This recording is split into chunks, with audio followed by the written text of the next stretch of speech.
The morning sun filtered through the Venetian blinds of David Chen's study, casting long golden bars across his mahogany desk where a leather-bound diploma lay flat against the polished surface. Doctor of Medicine, the letters he'd dreamed of seeing beside his name since he was 12 years old. Watching his grandfather struggle with heart disease in a small hospital room that smelled of antiseptic and unfulfilled promises. Now, at 31, those letters were real, embossed in gold, official as any document could be. Yet, as David sat in his ergonomic chair, coffee growing cold in his favorite mug, he felt like a traveler who had finally reached the summit of a mountain, only to discover that the peak was shrouded in mist, offering no view at all. The silence in the room was profound, not the absence of sound, but the presence of something he couldn't quite name. It reminded him of standing in the eye of a hurricane, where everything stops spinning for a moment, and you realize you've been moving so fast that you forgot what stillness felt like. His phone buzzed with congratulatory messages from classmates, family members, mentors who had watched him sacrifice sleep, relationships, and lazy Sunday afternoons for this single, shining goal. Each notification should have felt like a small celebration, but instead, they seemed to bounce off an invisible barrier around his heart, like raindrops hitting a window. Consider the butterfly emerging from its cocoon, a process we romanticize as pure transformation, all beauty and freedom. But what we rarely discuss is that moment, when the butterfly first stretches its wings and realizes that the cramped darkness it fought so hard to escape had also been its entire world. The safety of having something to push against, some clear boundary to define itself by, is gone. Now there is only space, vast, open, undefined space that offers infinite possibility and absolutely no direction. David's journey through medical school had been like living inside that cocoon. Every day brought clear objectives.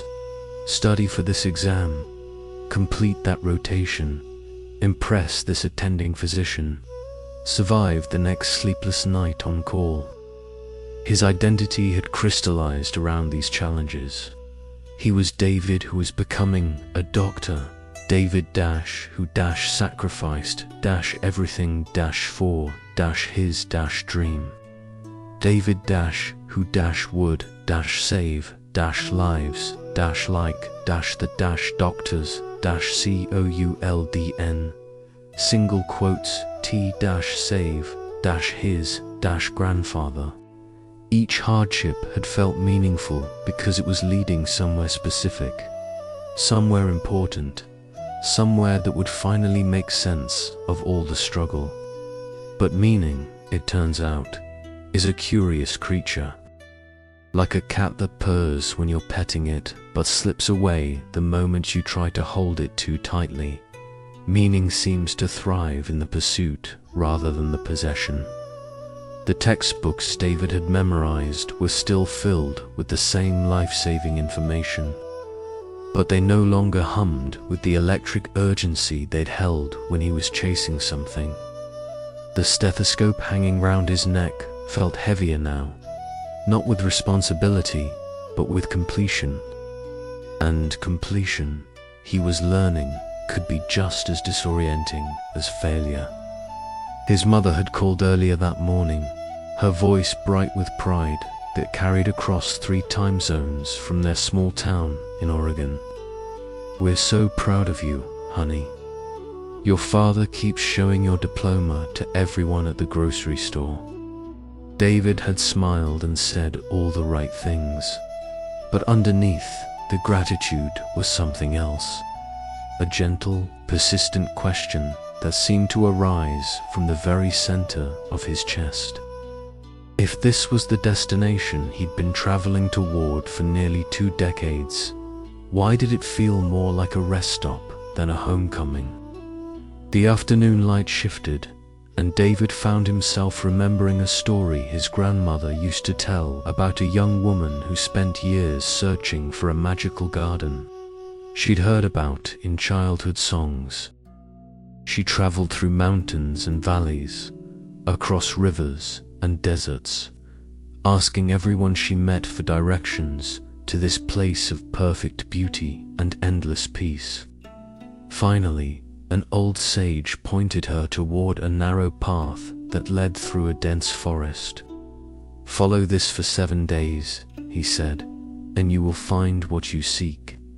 The woman followed the path exactly as instructed, pushing through thorns and brambles, sleeping on the hard ground, drinking from muddy streams. On the 7th day, exhausted and hopeful, she emerged from the forest to find herself standing in her own backyard, looking at the small vegetable garden her mother had planted behind their house. The roses were the same roses she'd passed every day of her childhood. The herbs were the same herbs she'd helped water before school. But somehow, after all that searching, they looked different. Not more beautiful, exactly, but more present, more real, more worthy of attention.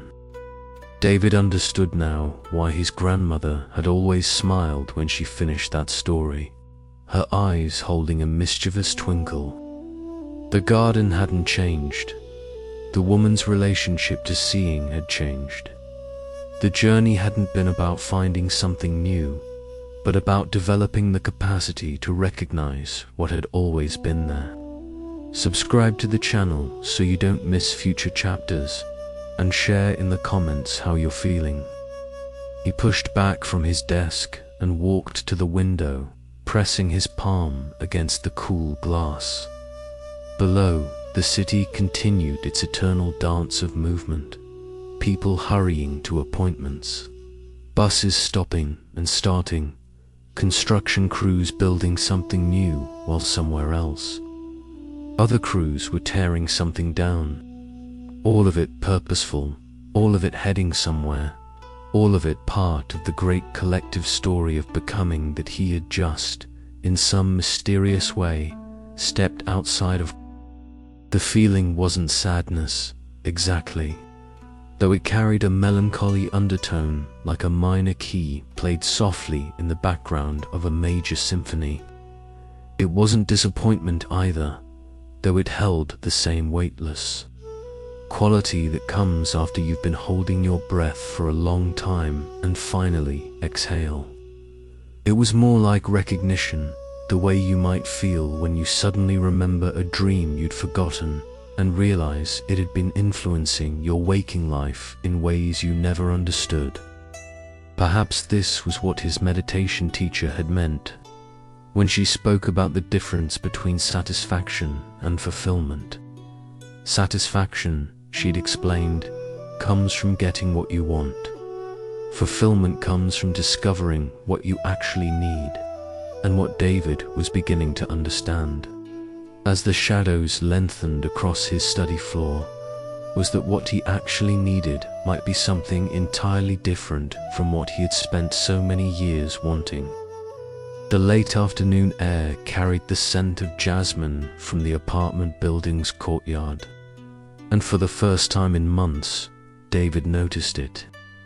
Really noticed it, not as background information, but as something worthy of attention, something present, something that didn't need to be earned or achieved or worked toward, something that was simply offering itself, moment by moment, breath by breath, to anyone willing to pause long enough to receive it.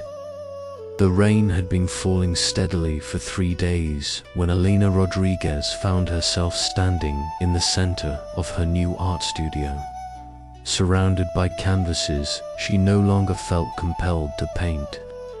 The grant that had taken her 2 years to secure was finally hers. $50,000 and a year-long residency in the mountains of Vermont. where she could focus entirely on her work without the distractions of her teaching job, her cramped Brooklyn apartment, or the constant hum of a city that never seemed to pause for breath. This was supposed to be her moment of artistic liberation, the beginning of the body of work that would define her career. Instead, she felt like an actress who had memorized her lines perfectly, only to discover that the play had been cancelled and no one had thought to tell her. The studio smelled of linseed oil and possibility, but Alina moved through it like a sleepwalker, her hands touching brushes and tubes of paint as if they were artifacts from someone else's life. Outside, the Vermont mountains rose like sleeping giants beneath a pewter sky, their slopes dressed in the deep greens and golden yellows of early autumn. It should have been inspiring. Everything about this place was designed to nurture creativity. The north-facing windows, the high ceilings, the silence that felt so complete it had texture, like velvet or moss, or the inside of a cathedral. But inspiration, Alina was learning, is not something you can summon by arrangement, no matter how perfect the conditions.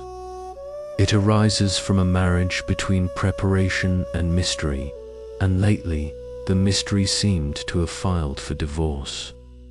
Think of the actor who has spent months preparing for a role, studying the script until every line lives in their muscle memory, researching the character's history until they know what this fictional person ate for breakfast 20 years before the story begins.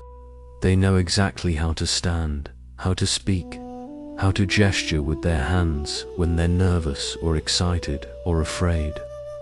But then, on opening night, as they wait in the wings, listening to the murmur of the audience, something shifts.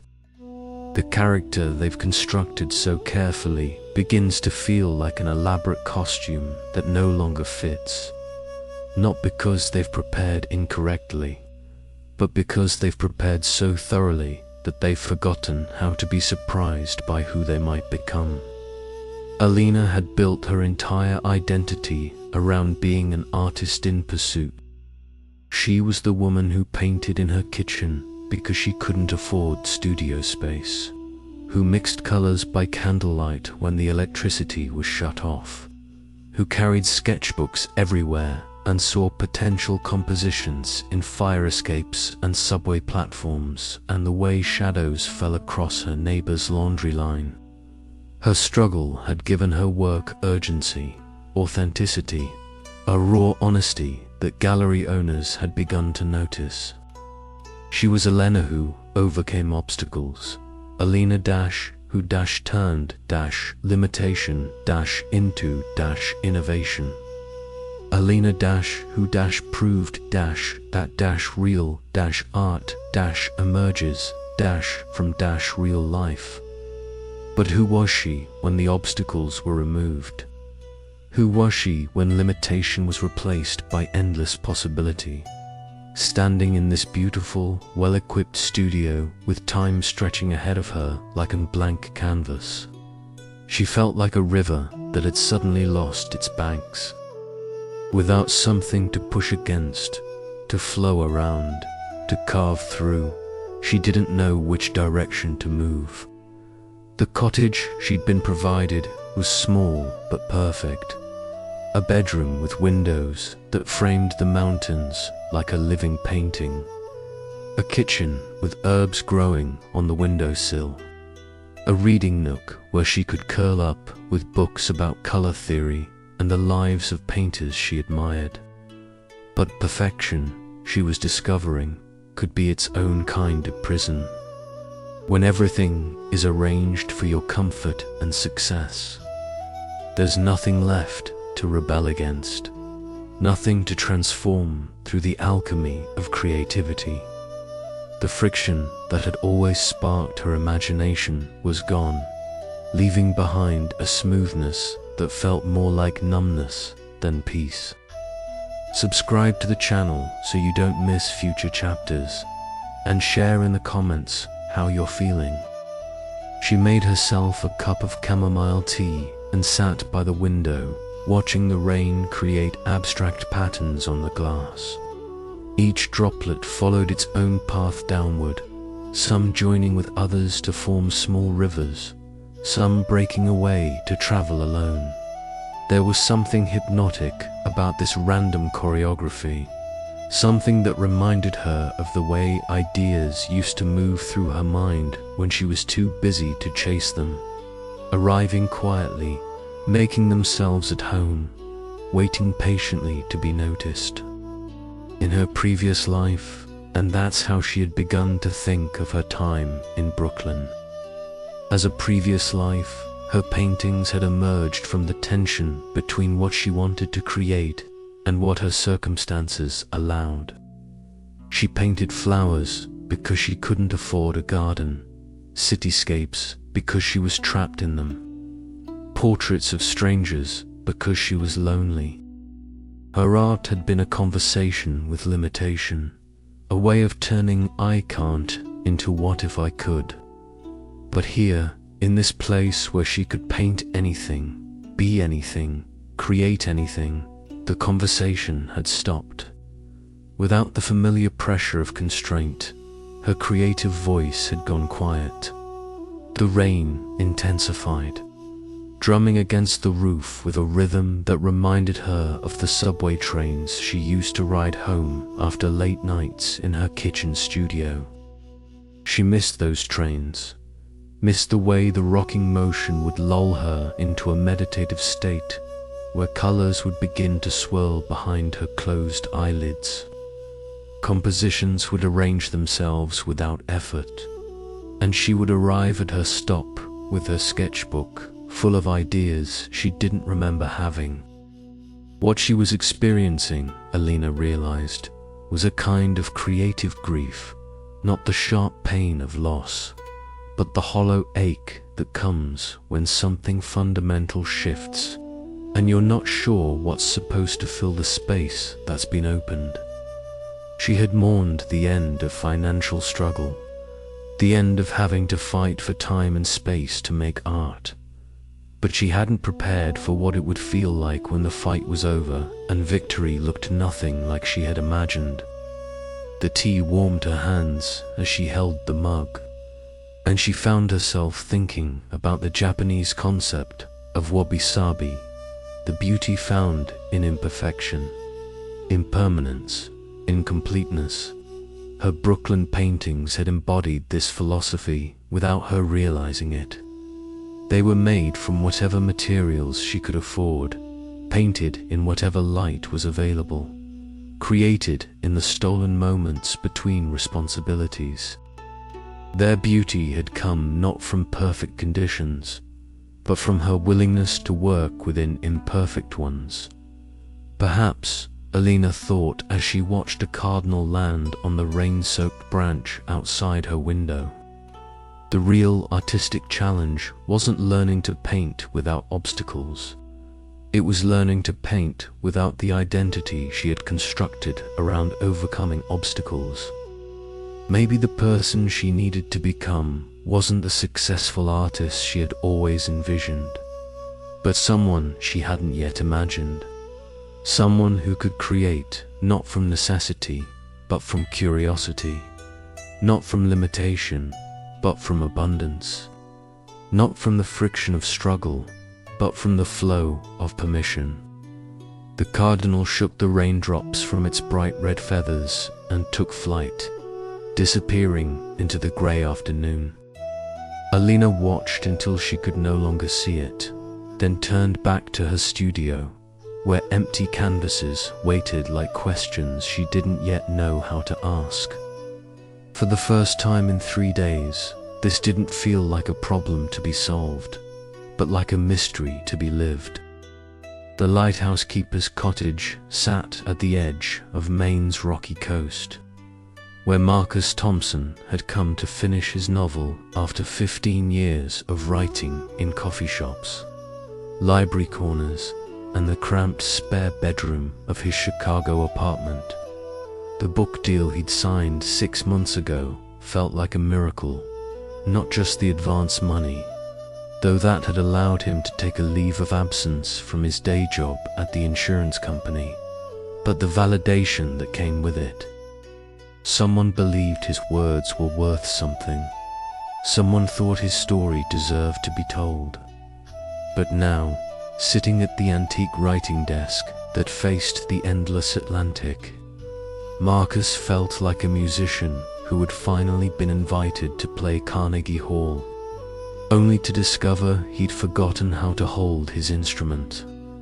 The lighthouse beams swept across the water every 30 seconds, its rhythm as steady as a heartbeat, but his own creative pulse seemed to have gone quiet. The manuscript that had felt so urgent, so necessary when he was stealing time to write it before dawn, now sat beside his laptop like a patient waiting for surgery he wasn't sure he was qualified to perform. The sound of waves against granite had become a kind of white noise that should have been soothing, but instead seemed to amplify the silence inside his head. He'd written 3 sentences in the past 4 hours, then deleted all 3. Not because they were bad, though they weren't particularly good either, but because they felt hollow, like echoes of something that had once been real, but was now just memory. Consider the monk who spends decades in a monastery, rising before dawn to pray in a chapel that smells of incense and worn wood, finding God in the discipline of repetition, in the surrender to routine, in the way candlelight makes even the most familiar prayers feel fresh and alive. Then, one day, the abbot tells him he's ready for a hermitage in the mountains, a place where he can deepen his practice in perfect solitude. It's the recognition he's worked toward, the next step on a path he's followed faithfully. But when he arrives at the hermitage and sits in the silence he thought he wanted, he realizes that his connection to the divine had been woven not just into his prayers, but into the sound of other sandaled feet walking the halls, the murmur of communal meals, the gentle friction of being part of something larger than himself. Marcus had discovered his voice as a writer in the margins of his ordinary life. His best work had emerged during lunch breaks, on subway rides, in the 30 minutes between dinner and exhaustion, when his mind was loose enough to let the unexpected in. He wrote about insurance adjusters who dreamed of being poets, about administrative assistants who saw magic in office supply closets, about the small heroisms that bloomed in fluorescent-lit cubicles when no one was watching. His stories had the authenticity of stolen moments, the urgency of someone who had to choose between writing and sleeping and chose writing anyway. But authenticity, he was learning, is slippery. It can't be preserved in formaldehyde or reproduced under ideal conditions. It's alive, responsive, dependent on context in ways that are mysterious and stubborn.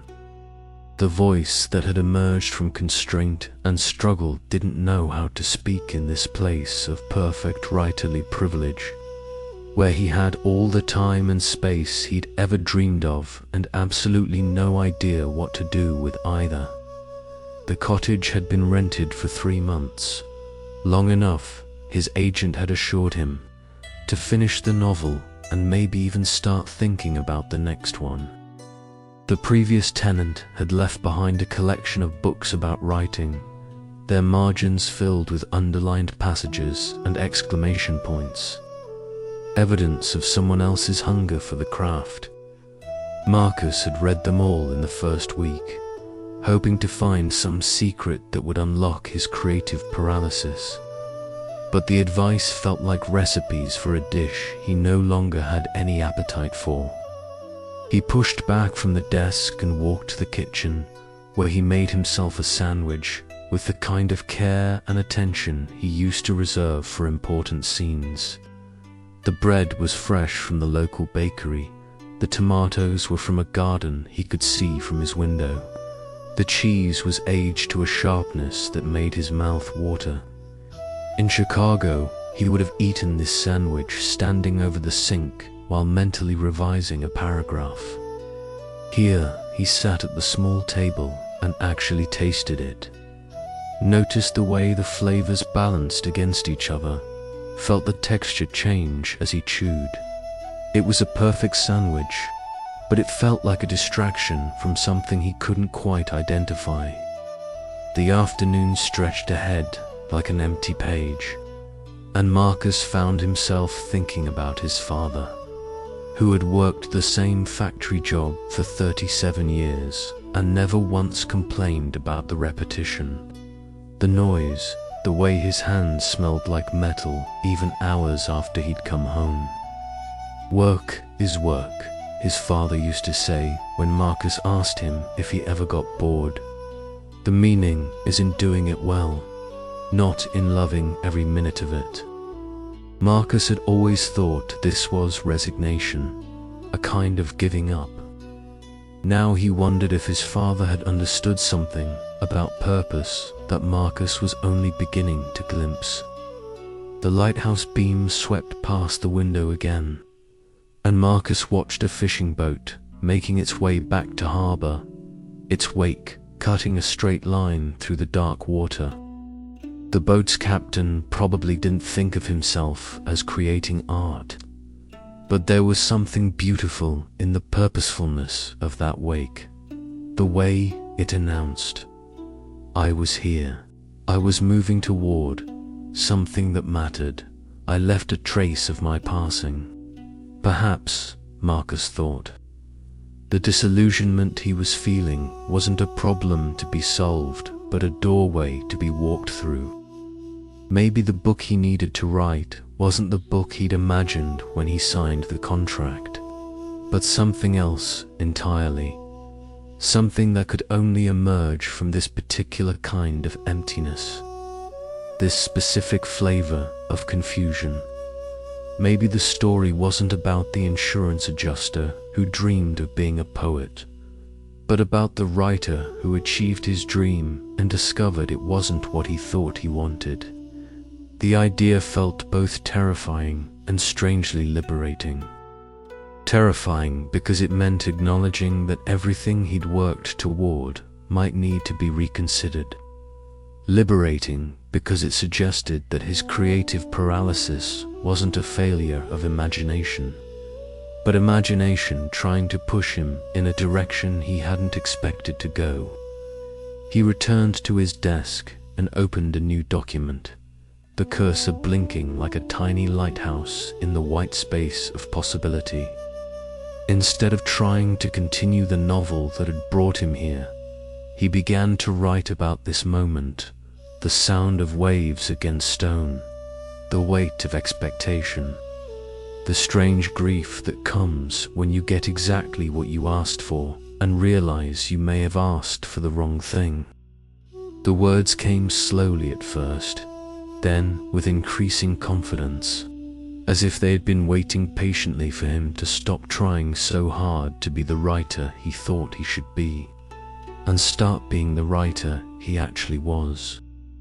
The executive suite on the 38th floor of the downtown Seattle tower had floor-to-ceiling windows that offered a view of Puget Sound. But Jennifer Walsh found herself staring instead at the framed photograph on her mahogany desk, a picture of herself from 5 years ago, accepting the Rising Star Award at the annual marketing conference. In the photograph, her smile was brilliant, her posture confident, her eyes bright with the kind of hunger that treats obstacles like stepping stones. She looked like someone who knew exactly where she was going and couldn't wait to get there. Now, as the newly appointed Vice President of Strategic Development, Jennifer possessed everything that younger version of herself had been reaching for. The corner office, the six-figure salary, the business cards with elegant raised lettering that announced her importance to anyone who cared to notice. Her assistant brought her coffee in bone china cups. Her calendar was managed by someone else, and when she spoke in meetings, people took notes. She had climbed the mountain she'd been eyeing since her first day as a junior account executive.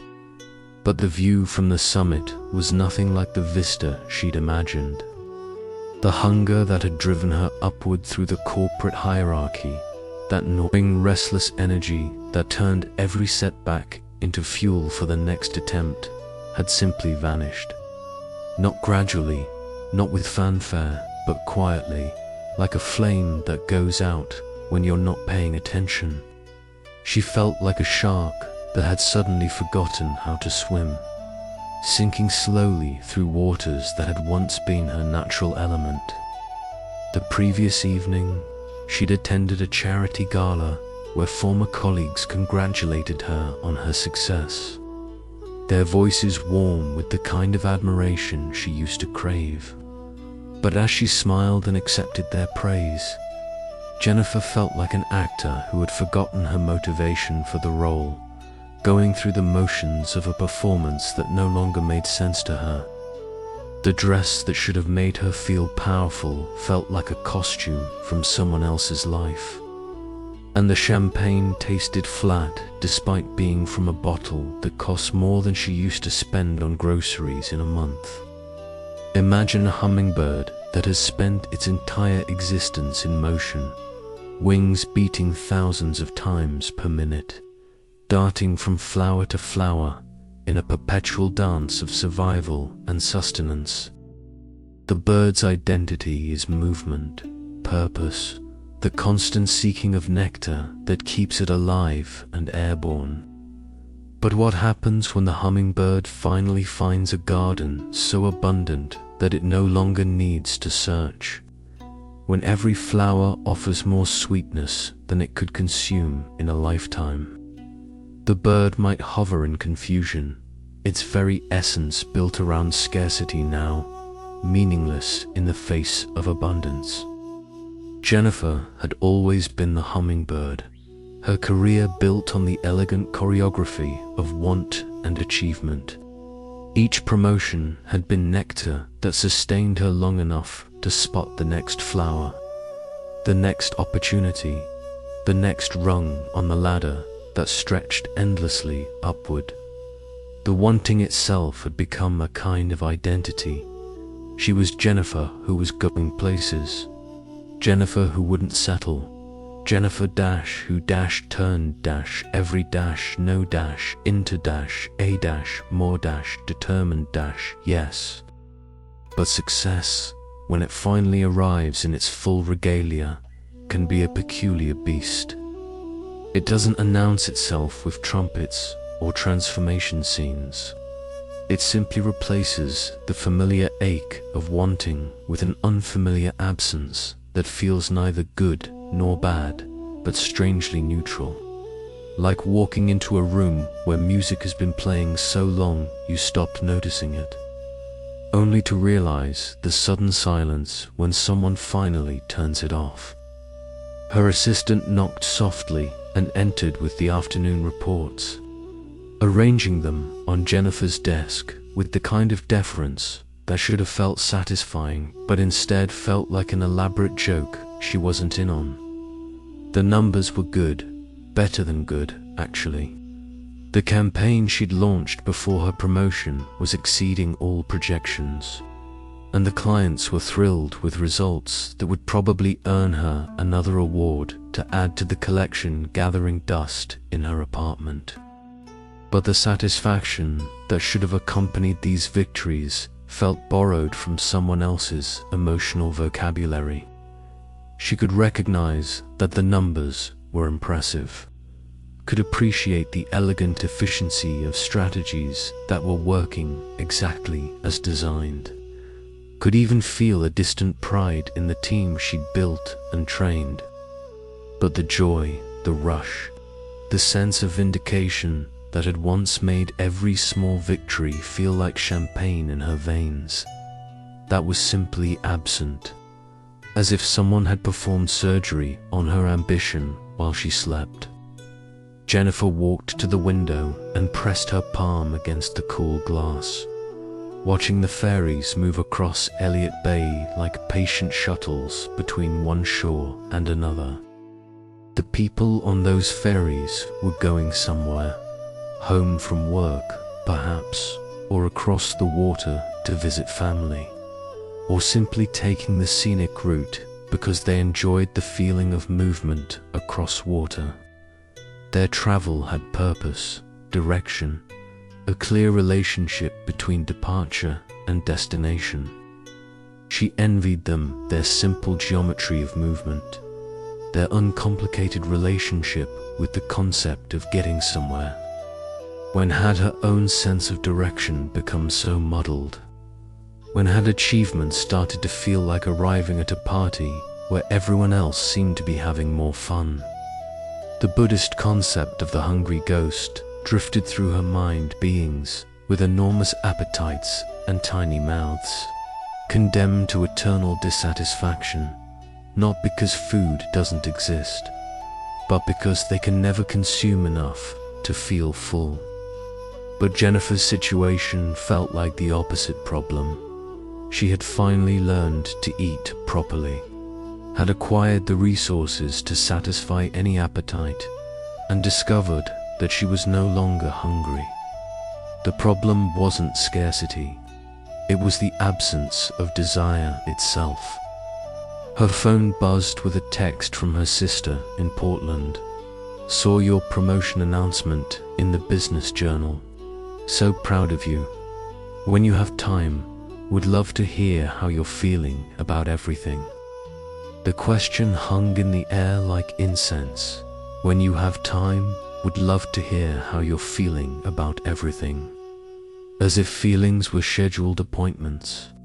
As if the business of being human could be penciled in between client meetings and strategic planning sessions. How was she feeling about everything? The honest answer was that she felt like someone who had spent years training for a marathon, only to discover upon crossing the finish line that she no longer enjoyed running. Not because the race had been poorly designed, or because she had performed badly, but because the runner she had been during the training was apparently different from the person she was after the achievement.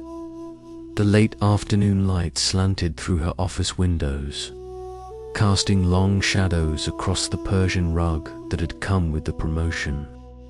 Somewhere in the building below, other ambitious souls were probably staying late, working on presentations that would move them one step closer to where she now sat. She remembered being one of those people, remembered the particular satisfaction of being the last light burning in a darkened office building, the sense of being part of something larger and more important than her individual life. But purpose, she was learning, is not a possession you can acquire and keep. It's more like a song that needs to be sung fresh each day, a melody that can't be recorded and played back later without losing something essential in the translation. The purpose that had carried her to this corner office had been tied to the climbing itself, to the movement between where she was and where she wanted to be. Now that the distance had collapsed, now that she had arrived, the song had ended, leaving behind only the echo of what it had felt like to be someone who was still becoming. The meditation cushion had been gathering dust in the corner of Thomas Rivera's bedroom for 3 months. Ever since he'd returned from the corporate retreat where achieving work life balance had been presented as the solution to his growing sense of disconnection. The retreat had been held at a luxury resort in Sedona, where executives learned mindfulness between spa treatments and team building, exercises designed to help them find meaning in quarterly reports, Thomas had dutifully purchased the cushion, downloaded the meditation app, and committed to 20 minutes of daily practice that would supposedly transform his relationship with success. But sitting still, it turned out, was harder than closing million-dollar deals or managing teams of analysts who hung on his every word. When Thomas lowered himself onto the burgundy cushion and tried to follow his breath, what he found waiting in the silence wasn't peace, but a restless energy that felt like trapped lightning. His mind, so accustomed to solving problems and generating strategies, didn't know how to simply be present with what was happening inside his chest. This strange hollowness that had appeared after his latest promotion to regional director, a position he'd coveted for 5 years. The hollowness wasn't sadness, exactly, though it carried the same weight in his ribcage. It wasn't anxiety either, though it had anxiety's fidgety quality, like fingers that couldn't stop drumming against a table. It was more like the sensation of reaching for something in a familiar place and finding nothing there. Not because the thing had been moved, but because you suddenly couldn't remember what you'd been reaching for in the first place. Consider the master craftsman who has spent decades perfecting the art of making violins, his hands learning to read the grain of wood like a beloved book, his ears developing the sensitivity to hear the difference between instruments that will sing and those that will merely make sound. Each violin he completes brings him closer to some ideal of perfection that exists just beyond his current skill level. But then, one day, he creates an instrument so beautiful, so perfectly tuned to its own voice, that it surpasses even his imagination of what he might achieve. And in that moment of triumph, he realizes that the joy had never been in the perfect violin. It had been in the daily conversation with wood and varnish, in the patient refinement of his craft, in the endless, hopeful reaching toward something just out of grasp. Thomas had built his career on the architecture of incremental improvement. Each success a foundation for the next challenge, each achievement a proof that he was moving in the right direction. But direction, he was discovering, requires a destination you haven't yet reached. And lately, he felt like a compass that had forgotten which way was north. The goals that had once pulled him forward with magnetic certainty now seemed arbitrary, as meaningless as deciding to walk east simply because east was a direction you could walk. His apartment reflected his success in careful detail. The leather furniture chosen by an interior designer, the wine collection organized by region and vintage, the books about leadership and innovation arranged on shelves like trophies of intellectual ambition. Everything was exactly as he'd envisioned it would be when he was a junior associate sharing a studio apartment with a roommate who left dirty dishes in the sink for weeks. But satisfaction, it appeared, was not something you could furnish a room with, no matter how carefully you chose the pieces.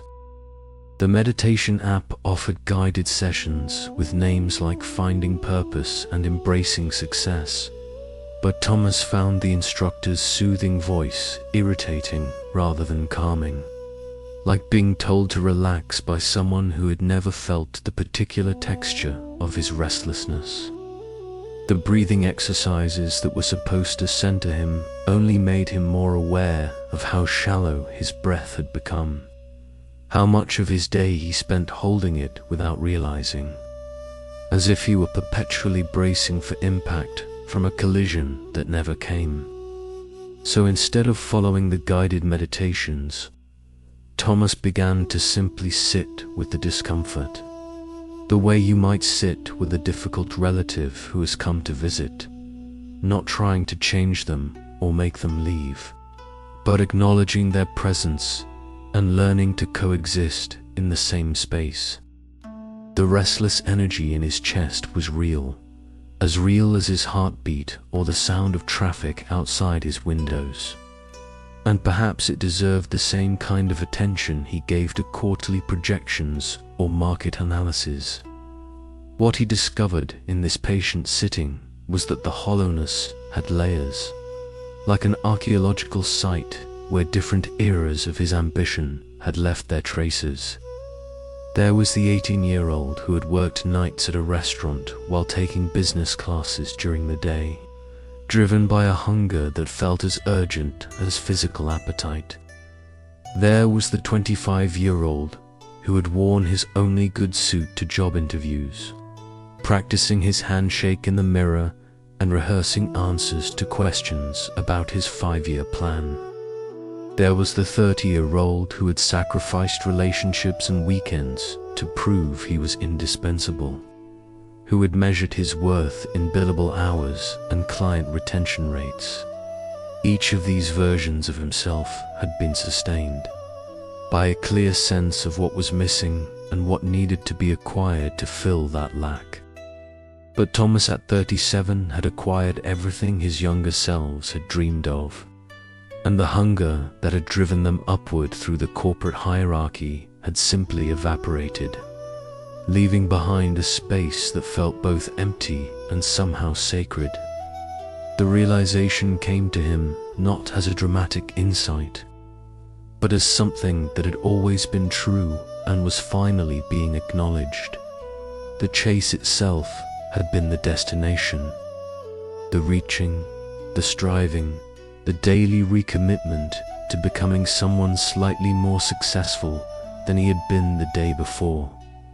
That had been the real substance of his life, more nourishing than any achievement, more engaging than any reward. Sitting on his dusty meditation cushion as the evening light faded behind his apartment windows, Thomas understood that he was grieving not for what he had lost, but for what he had gained. Success had arrived like a solution to a problem he no longer had, leaving him in the peculiar position of someone who had won a contest he no longer remembered entering. But grief, he was learning, could be a teacher as patient as any meditation instructor. It didn't ask him to feel better or find purpose or embrace his achievements. It simply asked him to acknowledge that something had ended, not his career or his success, but his relationship to needing success. And in that ending, in that strange sabbatical from wanting, there was a silence that felt less like emptiness and more like space. Space for something new to emerge, something that didn't require achievement to justify its existence, something that was already present and simply waiting for him to stop searching long enough to notice it. The acceptance letter from Harvard Law School had arrived on a Tuesday morning in March, the same day Rachel Kim's cherry tree bloomed outside her childhood bedroom window in Sacramento. She had carried that letter with her through 3 years of rigorous study, through moot court competitions and summer internships at prestigious firms, through the bar exam and the careful construction of a career that would make her parents' immigration story feel complete. Now, at 28, she sat in her gleaming office at one of Boston's most respected law firms, partner track ahead of her like a red carpet rolled out toward a future she had mapped in meticulous detail.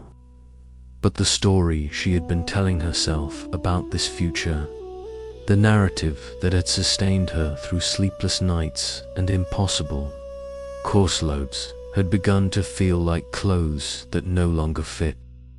Not because the story was wrong, necessarily, but because the person living it had somehow changed shape in ways she couldn't quite identify or explain. The morning ritual that had once energized her, coffee from the expensive machine in the firm's kitchen, review of case files, while the city woke up beyond her 20th floor windows.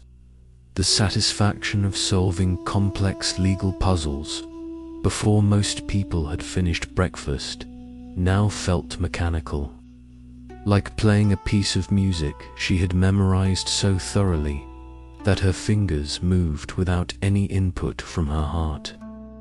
Her most recent victory had been significant, a corporate contract dispute that had taken 8 months to resolve, involving millions of dollars and enough legal complexity to make seasoned attorneys shake their heads in admiration. Rachel had found the precedent that turned the case, had crafted arguments so elegant they seemed to solve themselves, had negotiated a settlement that left her client not just satisfied but grateful. The senior partners had noticed. Her name was being mentioned in conversations about the firm's future. Everything was unfolding exactly as planned. Yet when she tried to feel proud of this accomplishment, tried to access the satisfaction that should have accompanied such a clear demonstration of her legal acumen, she found only a polite appreciation, as if she were admiring someone else's achievement from a comfortable distance. The victory belonged to her, but it didn't seem to touch her. Like wearing jewelry that was beautiful but bore no personal significance. Think of the master chef who has spent years perfecting a signature dish, adjusting spices and techniques until every element sings in perfect harmony. The dish earns recognition, wins awards, becomes the restaurant's most requested item. But one evening, as the chef prepares it for the 100th time, she realizes that somewhere in the process of perfecting it, she has lost the ability to taste it with anything approaching wonder. The dish is still magnificent, still worthy of praise, but the chef has become a spectator to her own mastery, going through motions that once felt like pure creation but now feel like sophisticated repetition. Rachel had become a spectator to her own success story. She could observe, with professional detachment, that her career was progressing beautifully. She could appreciate the elegance of her legal reasoning, the growing respect of her colleagues, the financial security that allowed her to help her parents retire early from the small grocery store. They had run for 23 years, but the passionate engagement that had once made studying feel like discovery, that had turned legal research into treasure hunting, that had made her feel like she was participating in something larger than herself, that had simply gone quiet. The silence wasn't depression, though it shared depression's great quality. It wasn't burnout either, though it carried burnout's sense of disconnection from work that had once felt meaningful. It was more like the experience of waking up from a dream so vivid that reality seems pale by comparison, except that in this case, the dream had been her own ambition, and reality was the life she had worked so hard to create. During lunch breaks, Rachel found herself walking through Boston Common, watching office workers eat sandwiches on park benches, joggers following the same loops they had probably run for years, mothers pushing strollers while talking on phones about mundane logistics that somehow seemed more vital than her own carefully scheduled days.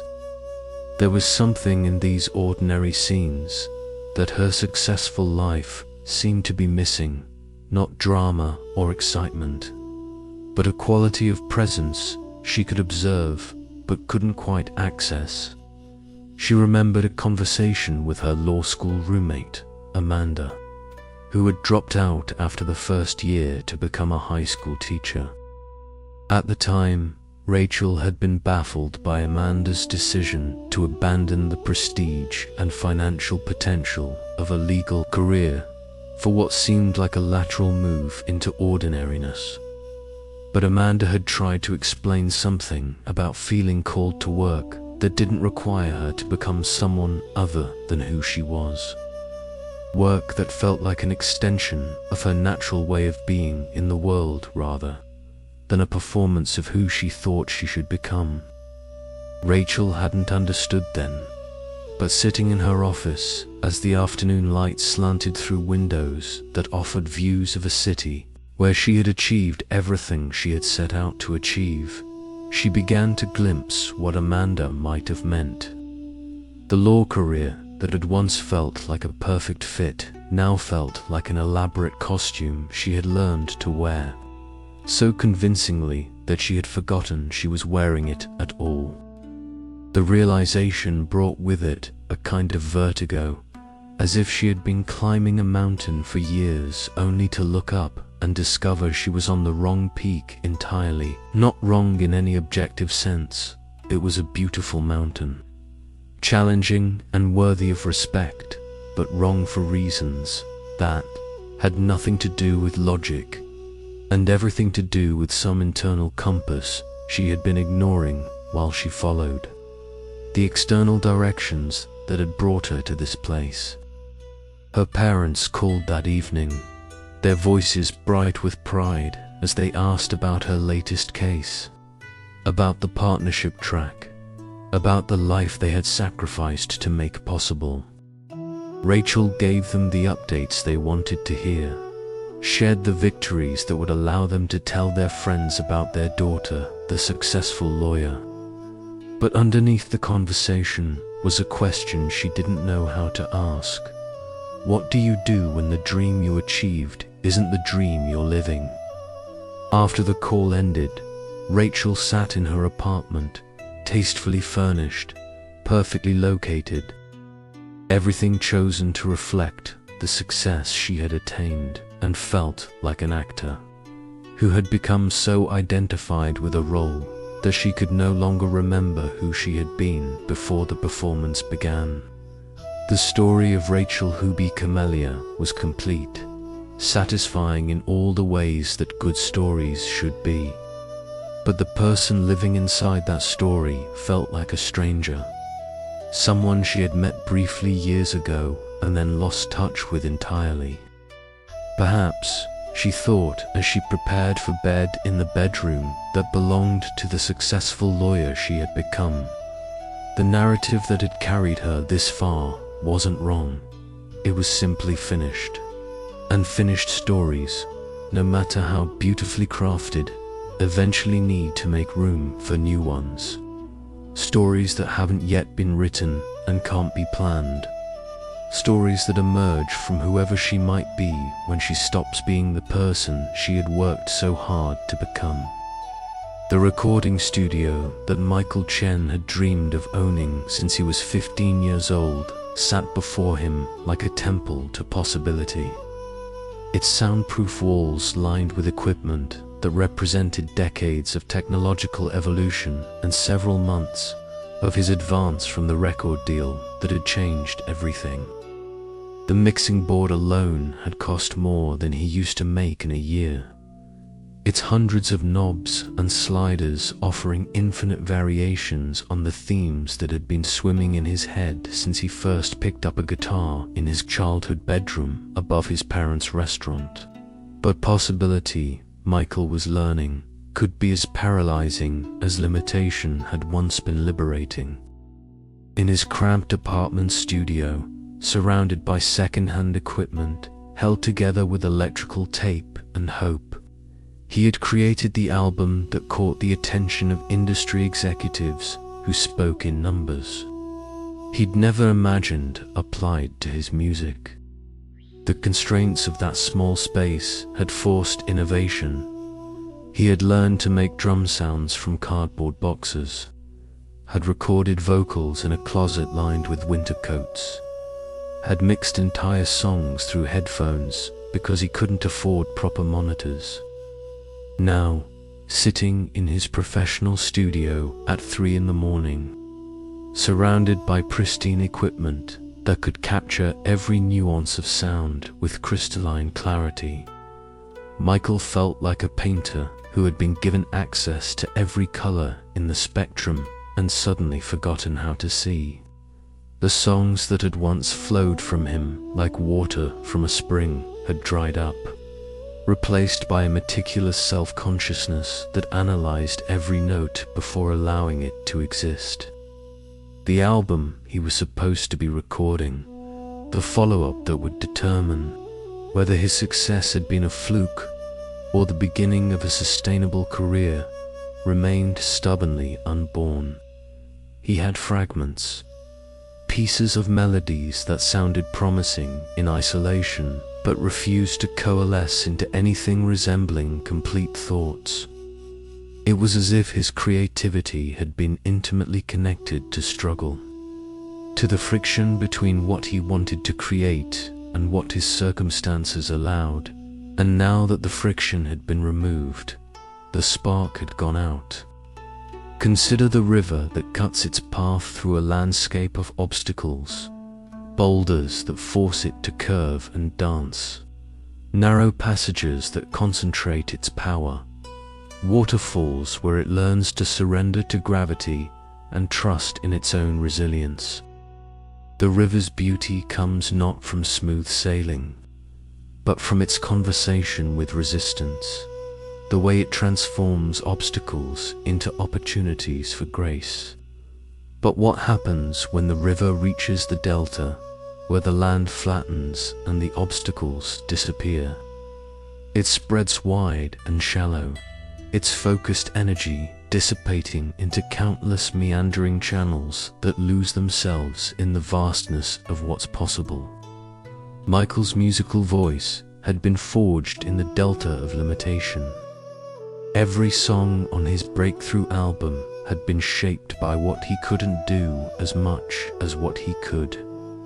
The guitar amp that only worked if you hit it at exactly the right angle. The drum machine that had 3 dead pads and a timing glitch that had accidentally become his signature rhythm. These constraints had forced him to develop a style that was uniquely his, not because he had chosen it from infinite options, but because it was the only style that emerged from his particular circumstances. But success had relocated him to a landscape without edges, where every sonic possibility was available at the touch of a button. The vintage microphones that had once been beyond his reach now hung like jewelry in his isolation booth. The synthesizers he had coveted for years hummed patiently in their racks, waiting for him to discover what he wanted to say with them. The silence between him and his music was no longer filled with the hum of cheap equipment and the traffic from the street below. It was a perfect, professional silence that revealed every hesitation, every moment of uncertainty, every breath he took while trying to remember who he had been when the music came easily. His manager called every few days to check on his progress, her voice carefully modulated between encouragement and the subtle urgency of someone whose livelihood depended on his ability to recapture whatever magic had made the first album special. The record label had been patient so far, but patience in the music industry was measured in quarters, not years, and Michael could feel the gentle pressure building like barometric changes before a storm.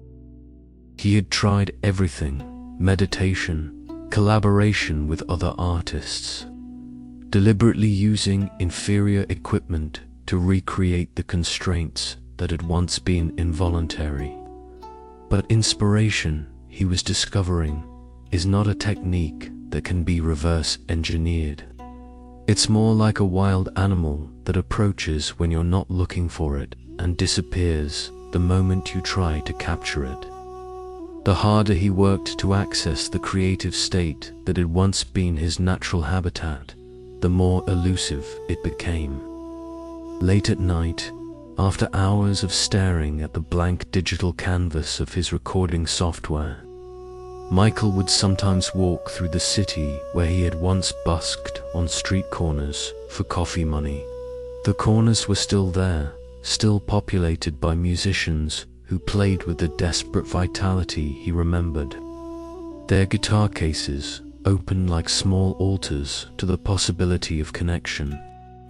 They played not because they had record deals or professional studios, but because the music insisted on being played, because the alternative to expression was a kind of spiritual suffocation.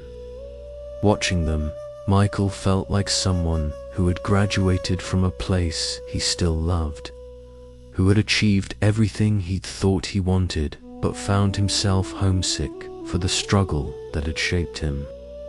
The buskers played with a hunger he could observe, but no longer access, a quality of reaching that had been satisfied out of him by success. But perhaps, he thought as he walked back to his studio in the pre-dawn darkness, satisfaction wasn't the opposite of hunger. It was hunger's transformation into something more patient, more sustainable. Maybe the problem wasn't that his creative fire had gone out, but that it had evolved from a wild blaze into something more like the steady warmth of coals, less dramatic, but potentially more enduring. The possibility felt both terrifying and oddly comforting. Terrifying because it meant acknowledging that the artist he had been might be different from the artist he was becoming. Comforting because it suggested that creativity wasn't something he had lost, but something that was learning to speak in a new language, one that might take time to understand, but could ultimately express truths that his hungrier, more desperate self had never been able to reach. As he settled back at his mixing board, Michael didn't try to force music from the silence. Instead, he simply listened to what was already there, the hum of electronics, the distant sound of delivery trucks beginning their routes, the rhythm of his own breathing in a space designed for the capture of sound. And in that patient listening, something shifted, not into music exactly, but into the possibility of music. The way dawn doesn't arrive all at once, but begins as a barely perceptible lightning at the edges of night. The farmhouse that Grace Anderson had bought with her first bestseller advance sat on 40 acres of rolling Pennsylvania countryside, where the nearest neighbor was a quarter-mile away and the only sounds at night were wind through oak, trees, and the distant lowing of cattle from the next valley over.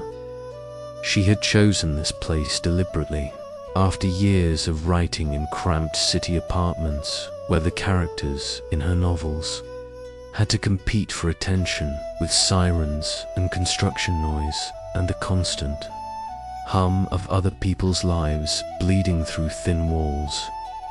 This was supposed to be her sanctuary, the place where she would write the great American novel that had been gestating in her imagination since graduate school. The second book that would prove her debut hadn't been a fluke, that would establish her as a serious literary voice worthy of the reviews that had compared her to writers she had studied with reverent attention in college seminars. But 6 months into her rural retreat, Grace felt like an astronaut who had traveled to the moon only to discover that the landscape of her creativity required gravity to function.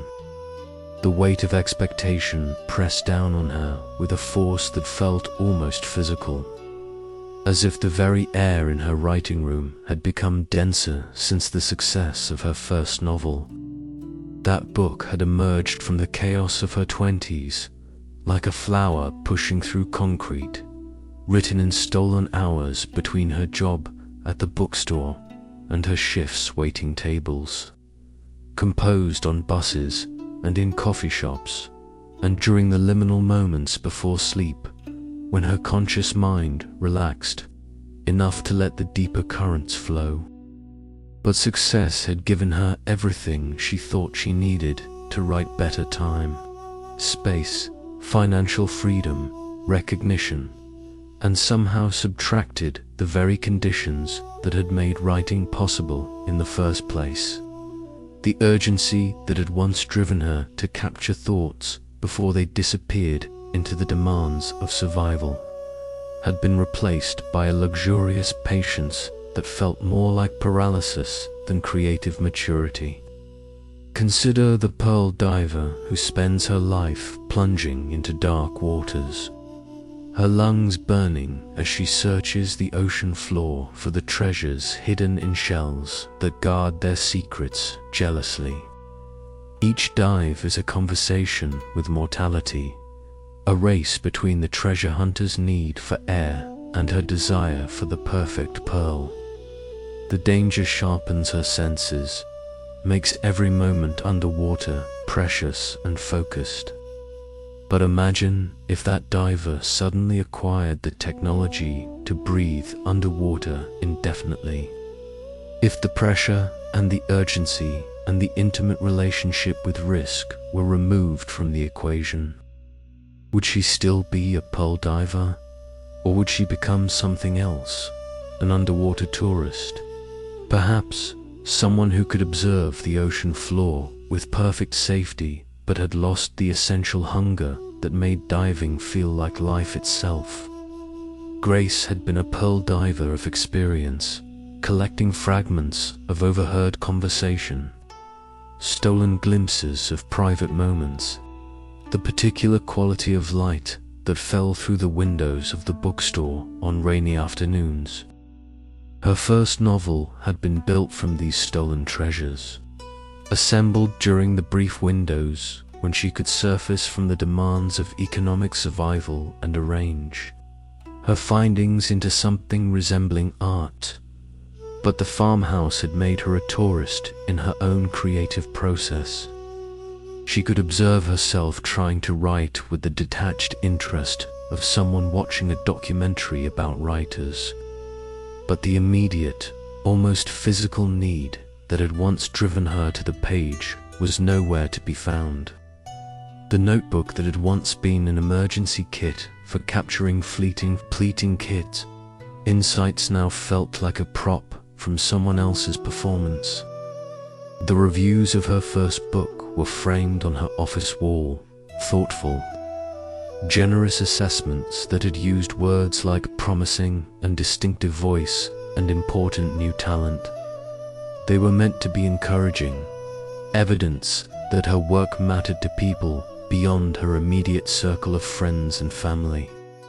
But lately, Grace read them like archaeological artifacts from a previous civilization, proof that someone named Grace Anderson had once been capable of creating something that moved other human beings, though that person seemed to have moved on to parts unknown. Her editor called every few weeks with the kind of gentle check-ins that felt supportive until you realized they were also forms of professional pressure disguised as care. "How's the new book coming along?" Delivered in tones that suggested infinite patience, while somehow communicating the reality of publication schedules and marketing budgets and the industry's notoriously short attention span for writers who couldn't follow up their debuts with something equally compelling. Grace had tried everything her writer friends suggested: morning pages, evening rituals, changing her workspace, taking walks in the countryside that surrounded her property, like a living meditation. The landscape was undeniably beautiful, the kind of pastoral perfection that was supposed to inspire deep thoughts and profound observations about the human condition. But beauty, she was learning, was not automatically convertible into prose. An inspiration was not something you could farm like the corn that grew in neat rows beyond her property line. What she missed most was the accidental quality of her old writing life, the way stories had emerged from chance encounters and overheard fragments, from the pressure of having to notice things quickly before returning to the demands of immediate survival. Her waitressing job had been a constant seminar in human nature, offering masterclasses in dialogue and character development disguised as the simple act of bringing people food and drink. The bookstore had been a library of possibilities, where browsing customers revealed their secret selves through the titles they gravitated toward, the way they held certain books, the conversations they had while they thought no one was listening. But the farmhouse, for all its peaceful beauty, was a world without accidents. The days unfolded with the kind of predictable tranquility that should have been ideal for sustained creative work, but instead felt like being sealed inside a bell jar. The silence that was supposed to allow her to hear her own thoughts more clearly had become a white noise that somehow drowned out the small voice that had once whispered stories to her when she was too busy to argue with its suggestions.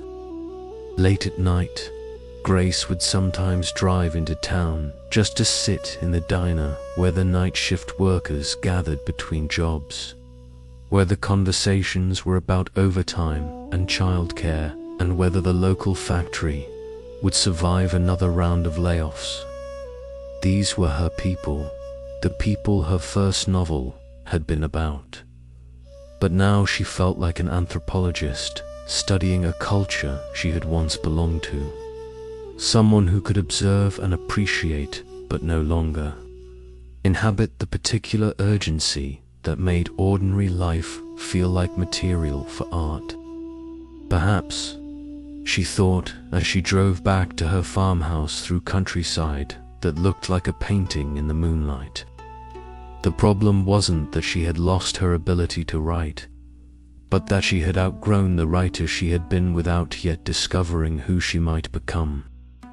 Maybe success hadn't killed her creativity, but had simply forced it to evolve, to find new sources of urgency and meaning that had nothing to do with economic survival and everything to do with the more subtle hunger for connection, understanding, and the mysterious satisfaction that comes from translating the ineffable into words that others might recognize as true. The yoga studio that Maya Patel had opened in downtown Portland was everything she had envisioned during the long years when she taught classes in rented community center rooms and church basements. Her mats rolled up in the back of her Honda Civic like prayer rugs for a congregation that followed her from space to space.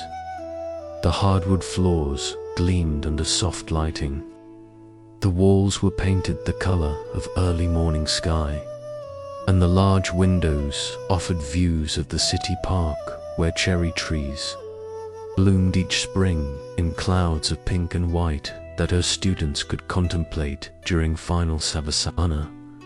She had built this sanctuary class by class, student by student, teaching workshops at wellness retreats and corporate offices until she had saved enough for the down payment and the first year's rent. The studio was her offering to a world that seemed increasingly frantic, a place where people could remember what it felt like to breathe without agenda, to move without destination, to simply inhabit their bodies with something approaching tenderness. But success, Maya was discovering, had its own form of breathlessness. The studio was thriving. Her classes were full. Her teacher training program had a waiting list, and yoga students throughout the city spoke her name with the reverence usually reserved for spiritual teachers who had traveled to India and returned with wisdom inscribed on their hearts. She should have felt fulfilled, complete, like someone whose dharma had finally aligned with her livelihood in the seamless way the ancient texts promised was possible. Instead, she felt like a river that had been dammed, not stopped entirely, but somehow separated from its natural flow, its water backing up behind barriers she couldn't quite identify or understand. The poses that had once moved through her body like familiar prayers now felt rehearsed, performed rather than experienced. The philosophy she shared with her students had become a collection of well-rehearsed insights rather than living discoveries that surprised her, even as she spoke them. The morning ritual that had sustained her spiritual practice for over a decade, meditation before dawn in whatever space she called home, now took place in a room designed specifically for such purposes, with a meditation cushion positioned to catch the first light through windows she had chosen for exactly that purpose. Everything was perfect, intentional, crafted to support the deepest possible connection with whatever mystery had originally called her to this path. But the mystery seemed to have relocated somewhere beyond the reach of perfect conditions, like a shy animal that appears only when you're not looking for it. The sense of sacred presence that had once infused her practice with electricity now felt as distant as a half-remembered dream. She went through the motions of meditation, the posture, the breath awareness, the gentle return of attention when her mind wandered, but the transcendent moments that had once made sitting still feel like touching eternity were notably absent. Think of the gardener who tends a wild patch of land for years, working with whatever grows naturally, learning to see beauty in the volunteer flowers that seed themselves in unexpected places, finding wisdom in the way vines climb toward light without any human guidance. The garden teaches her patience, shows her that the most profound transformations happen slowly, reminds her that her role is not to control but to collaborate with forces larger and more mysterious than her understanding. But then, after years of this patient tending, she inherits money enough to create the perfect garden, carefully planned, professionally designed, filled with the exact plants she has always admired in other people's landscapes. Every element is chosen for maximum beauty, every path is positioned for optimal flow, every bed is arranged to create the ideal viewing experience for visitors who come to admire her horticultural artistry. The new garden is undeniably beautiful, worthy of magazine features and garden tours. But the wild conversation between gardener and land has been replaced by something more like interior decorating. The plants grow exactly as intended. The design unfolds according to plan. But the daily surprises that had once made her eager to walk among her flowers are gone, replaced by the satisfaction of maintenance and the appreciation of others. Maya understood this gardener's dilemma intimately. Her yoga practice had begun as a wild conversation with her own body, mind, and whatever force moved through both when she allowed herself to be still and receptive. Each day on the mat had been an experiment, a question posed to her nervous system and spiritual intuition, answered in ways that often surprised her with their simplicity and depth. But the studio had transformed her into a curator of other people's spiritual experiences, someone whose own practice had become secondary to the larger project of creating transformative experiences for others. Her personal relationship with yoga had been sublimated into professional expertise, her private discoveries transformed into teachable techniques, her moments of genuine transcendence refined into reliable methodologies that could be shared with students who looked to her. For the wisdom they assumed came naturally to anyone successful enough to own their own studio. The irony was that her students were having the experiences she remembered having, the sudden moments of clarity during a challenging pose, the unexpected tears during hip openers, the profound peace that sometimes descended during the closing meditation, like grace made manifest in the nervous system. She could see it in their faces, could witness the small transformations that happened when someone discovered they could hold a balanced pose they'd been struggling with for months, or when a chronically anxious student finally learned to breathe their way through panic instead of fighting it. But Maya felt like a midwife to experiences she could no longer access herself, helping birth moments of revelation in others while feeling increasingly distant from the source that had originally moved her to study yoga as more than physical exercise.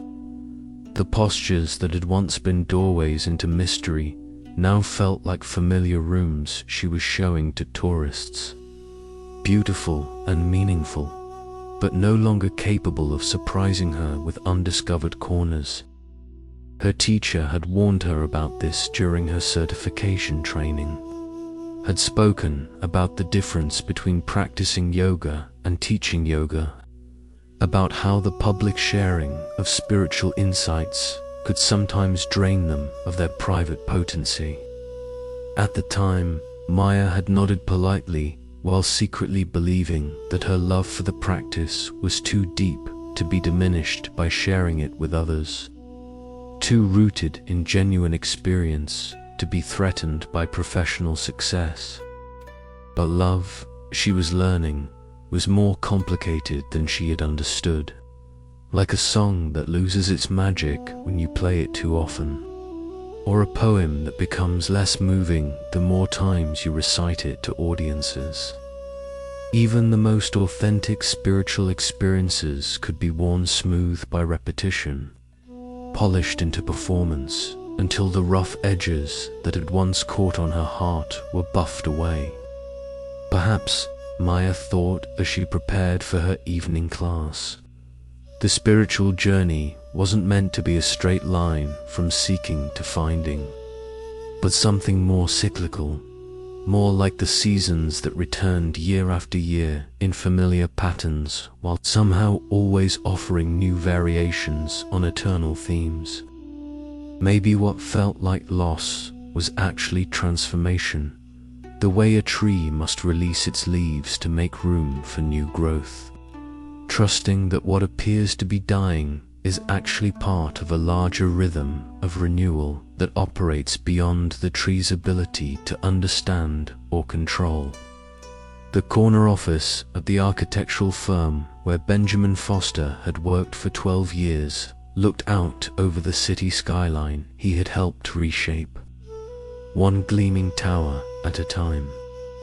His designs rose from the urban landscape like expressions of his deepest beliefs about how human beings should inhabit space, buildings that breathed with natural light, structures that honored both form and function, spaces that made people feel simultaneously sheltered and free. The most recent addition to his portfolio, a mixed-use development that had won 3 design awards, stood 20 blocks away, its glass and steel facade catching the afternoon sun in patterns that changed throughout the day like slow music made visible. But as Benjamin sat in his Herman Miller chair, reviewing blueprints for yet another project that would add his signature to the city's architectural conversation, he felt like a composer who had become so fluent in his musical language that he could write symphonies in his sleep, technically perfect, aesthetically pleasing, and somehow emptied of the urgency that had once made putting pencil to paper feel like channeling lightning. The promotion to senior partner had been everything he had worked towards since his first day as a junior draftsman, measuring angles with tools that felt like extensions of his own fingers. He had climbed the hierarchy of the firm through a combination of talent, persistence, and the kind of creative vision that made clients trust him with their dreams of how buildings could transform not just their businesses, but their relationship to the built environment itself. Now his name was etched in brass beside the firm's entrance. His designs were featured in architectural magazines that he had once read with the hunger of someone studying a language he desperately wanted to speak fluently. The financial rewards had allowed him to design and build his own home. A modernist masterpiece tucked into the hills outside the city, where every line and angle reflected his philosophy about the marriage between human comfort and aesthetic beauty. But the house, like his professional success, had become a kind of beautiful prison, not because it confined him physically, but because it represented the completion of a vision that had sustained him for so long that he no longer remembered who he might be without it. Living inside his own architectural dream was like wearing clothes tailored so perfectly to his measurements that they revealed how much his body had changed since the initial fittings. Consider the cartographer who spends her life mapping uncharted territories. Her greatest joy found in the moment when a blank space on the page begins to take shape under her careful attention. Each expedition into unknown landscapes offers the possibility of discovery. A previously unknown river, a mountain range that doesn't appear on existing maps, a valley where the topography creates its own weather patterns. The work is dangerous, often uncomfortable, but alive with the electricity of revelation. The sense that her measurements and observations are adding something essential to human knowledge. But then, after decades of exploration, she finds herself in a world where all the territories have been mapped, where satellites can photograph every square mile of the planet, where her particular skills have become obsolete, not because they lack value, but because the frontier that once called to her no longer exists. She can still practice her craft, can create increasingly detailed maps of places that have already been documented, can refine existing knowledge with greater precision, but the fundamental thrill of discovery, the sense that her work is pushing at the boundaries of the known world, is gone. Benjamin had been an architectural explorer when he started his career, working on projects that challenged conventional assumptions about how buildings could function, how spaces could enhance human experience, how design could serve purposes beyond mere shelter. Each project had been a kind of expedition into uncharted territory, an opportunity to discover something new about the relationship between human needs and built environments. But success had gradually moved him from exploration to exploitation, from discovering new architectural languages to refining dialects he had already mastered. His buildings were undeniably beautiful, functionally sophisticated, and commercially viable, but they no longer surprised him in the process of creation. He could envision the completed structure from the moment a client described their needs, could predict how light would move through the spaces at different times of day, could anticipate how people would navigate the building's circulation patterns with the confidence of someone who had solved these problems so many times they had become variations on familiar themes. The creative challenges that had once kept him awake at night, sketching solutions in margins and on napkins, had been replaced by project management responsibilities that utilized his expertise but didn't expand it. He spent more time in meetings than at his drafting table, more energy on client relations than on the pure problem solving that had originally drawn him to architecture. The vision that had once felt like a calling had evolved into a career, and careers, he was learning, had their own gravity that could pull you away from the very passion that had made them possible. His office walls were lined with photos of his completed projects, a visual resume that documented his evolution from promising young architect to established design professional. Each building represented months or years of his creative attention, solutions to complex problems that had required all of his skill and imagination to resolve. They were evidence of a career well lived, dreams transformed into concrete and steel and glass, ideas given permanent form in the urban landscape. But looking at these photographs, Benjamin felt like someone reviewing pictures from a trip he had taken, so long ago that he could remember visiting the places, but not what it had felt like to be there. The passion that had driven each project was documented in the finished work, but no longer lived in his relationship to the process of creating it. Perhaps, he thought as he watched the sun set behind the building he had designed 2 years earlier, this was what mastery actually looked like, not the ecstatic creativity of discovery, but the mature satisfaction of craftsmanship. Maybe the restless energy of his earlier career had been a young man's hunger for achievement, and what he was experiencing now was the deeper contentment that comes from having developed genuine expertise, from knowing that his work contributed something valuable to the built environment that would outlast his individual participation in it. But contentment, Benjamin was learning, could feel surprisingly similar to emptiness when you had spent so many years being sustained by the electric urgency of artistic ambition. The satisfaction of competence was real but different from the intoxication of creative breakthrough, more like the steady warmth of a well-banked fire than the dancing flames that had once seemed essential to his sense of being fully alive.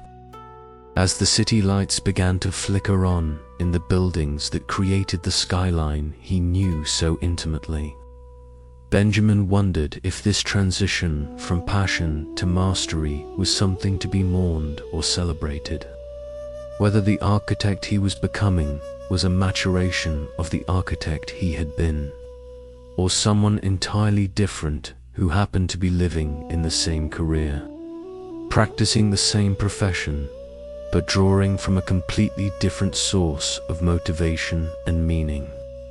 The mountain trail that wound through the Colorado Rockies had become as familiar to Catherine Walsh as the hallways of her own home.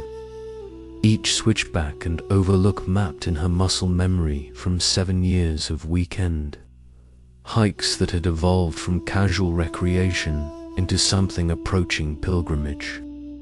She had discovered this particular path during the most difficult period of her life, the divorce, the career change, the long process of rebuilding an identity that had been constructed around other people's expectations. And walking these trails had become her method for processing the transformation from who she had been into who she was becoming. But lately, even this ritual of movement through wilderness felt like going through motions that had once held profound meaning but now existed mainly as habit, like prayers recited so often that their words had been worn smooth of significance. The mountains were still magnificent. The views from the higher elevations still took her breath away, and the physical challenge of the climbs still demanded her full attention. But the sense of spiritual communion she had once found in these solitary walks, the feeling that her footsteps were somehow in conversation with forces larger than her immediate concerns, had gone mysteriously quiet. Catherine had come to the mountains originally as someone seeking healing, carrying the particular kind of wound that comes from living too long as someone else's version of who you should be. The trails had offered her a place where performance was unnecessary, where she could be as slow or fast, as graceful or clumsy, as reflective or empty-minded as her body and spirit required on any given day. There were no audiences in the wilderness, no expectations beyond the basic safety requirements of not getting lost or injured. No roles to fulfill except the ancient one of human being moving mindfully through natural landscape. The healing had happened gradually, almost imperceptibly, like the way seasons change, not in dramatic moments of revelation, but through the accumulation of small adjustments, subtle shifts in how she held herself in the world, minor alterations in her relationship to solitude and silence, and the kind of peace that doesn't require any particular circumstances to sustain it. Walking had taught her that healing was not a destination you arrived at, but a quality of movement you could embody. Not a problem you solved, but a way of being you practiced. But now, several years into what felt like a successful rehabilitation of her relationship with herself and her place in the world, Catherine found herself wandering through these same mountains with a different kind of restlessness. Not the urgent need for healing that had once driven her to seek solitude in wild places, but a subtler hunger for whatever came after healing. Whatever purpose emerged when the primary purpose of recovery had been fulfilled. Consider the migrating bird that follows ancient routes written into its genetic memory, traveling thousands of miles, guided by magnetic fields and celestial navigation systems that operate below the threshold of conscious awareness. The journey itself is the bird's purpose, the movement through changing landscapes and weather patterns, the seasonal rhythm of departure and arrival that connects it to cycles larger than any individual lifetime. But what happens when the bird arrives at its destination and discovers that the place it has been flying toward is not a location, but a quality of flight itself? Not a geographic coordinate, but a way of being in relationship with wind and weather and the endless conversation between effort and surrender that makes migration possible. Catherine had been migrating toward wholeness, following internal navigation systems that had guided her away from the relationships and career paths that had proven incompatible with her deepest nature, and toward activities and environments that nourished her authentic self. The hiking had been part of this migration, a practice that had helped her remember what it felt like to move through the world as herself, rather than as someone performing a version of herself for others' approval or comfort. But wholeness, she was discovering, was not a place you could arrive at and then inhabit permanently. It was more like a quality of movement, a way of navigating the ongoing challenges and opportunities of being human that required constant recalibration, endless fine-tuning of the relationship between who you were and how you showed up in the world. The mountains that had once felt like teachers, offering lessons in patience and persistence and the kind of humility that comes from recognizing your own smallness in the context of geological time, now felt more like old friends whose conversation had become predictable. Not boring, exactly, but familiar in a way that no longer challenged her to discover new aspects of herself or her relationship to the natural world. She paused at an overlook that offered views of peaks stretching to the horizon like frozen waves, their snow-covered summits catching the late afternoon light in shades of gold and rose that would have moved her to tears during her first years of mountain walking. The beauty was still undeniable, still worthy of reverence and attention, but her response to it had become more appreciative than transformative, more like visiting a museum exhibit she had seen many times than encountering a living mystery that revealed new facets. Each time she approached it with genuine curiosity. Perhaps, Catherine thought, as she continued along the trail that would eventually loop back toward the parking area where her car waited. The restlessness she was feeling wasn't a sign that the mountains had stopped teaching her, but that they had taught her everything they could about the particular lessons she had needed to learn during this phase of her journey. Maybe the spiritual homelessness she was experiencing was not a problem to be solved, but a signal that it was time to migrate again, to leave the familiar territory of healing and explore whatever landscape opened up when you were no longer primarily occupied with recovering from old wounds. The idea was both exciting and terrifying. Exciting because it suggested that her capacity for growth and transformation was not limited to recovery from past difficulties, but could extend into territories she hadn't yet imagined.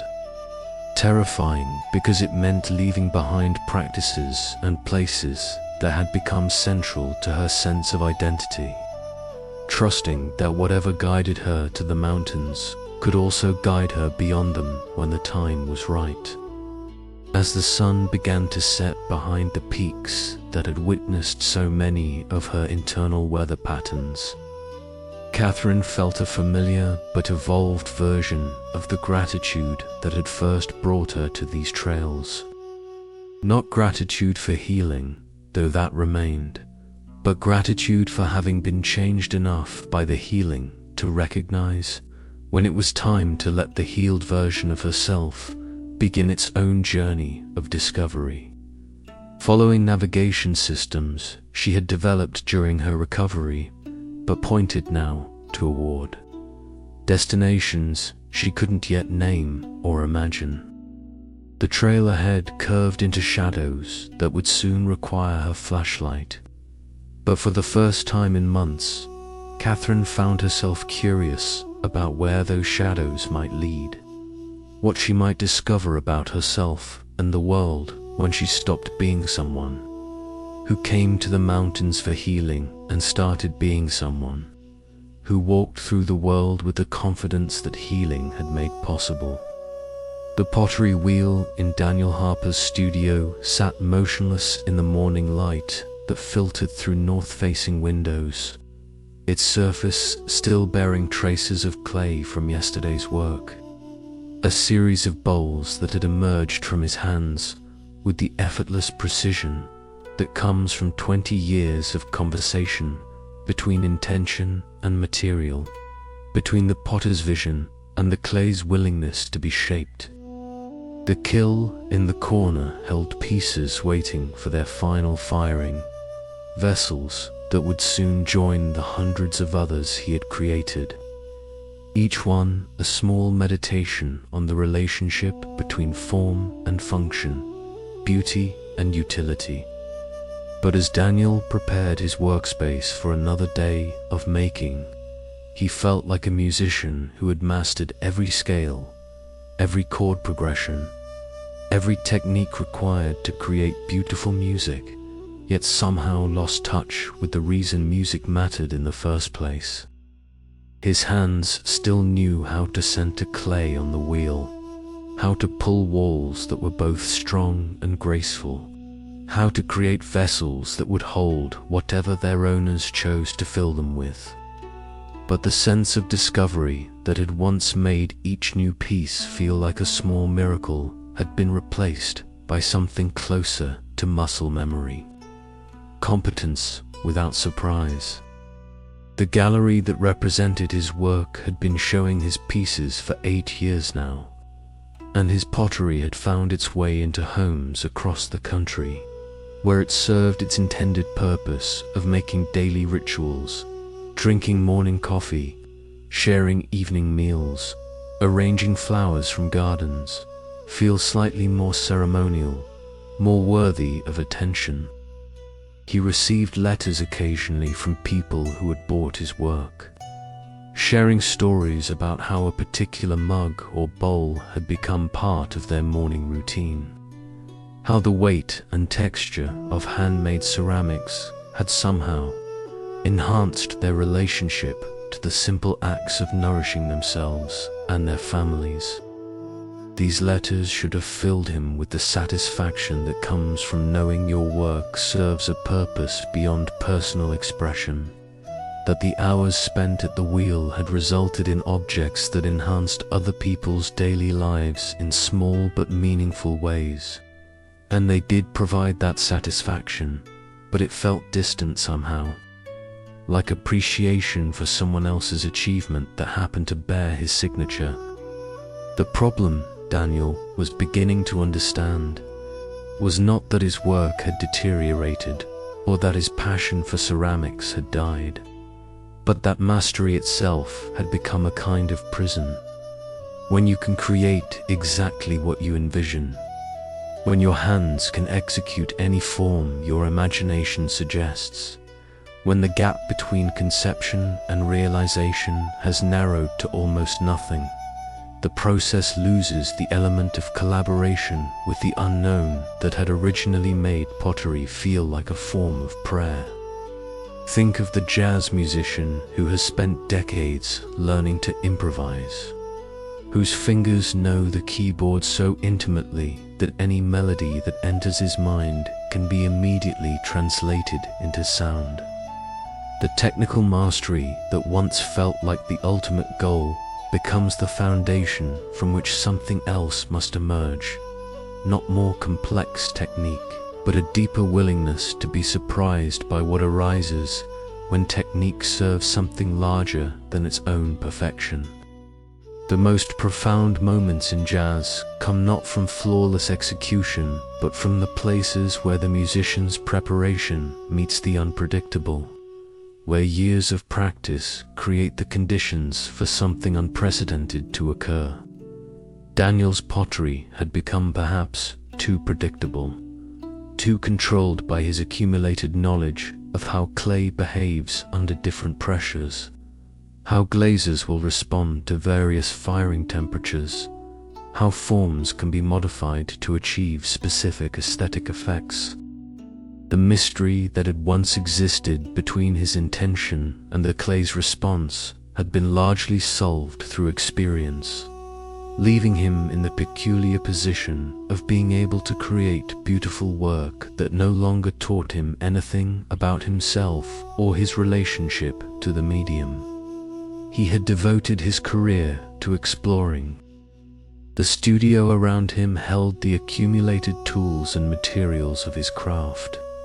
Shelves lined with glazes mixed to his exact specifications, wheels adjusted to his preferred height and speed, brushes and ribs and wire tools worn smooth by his particular way of holding them.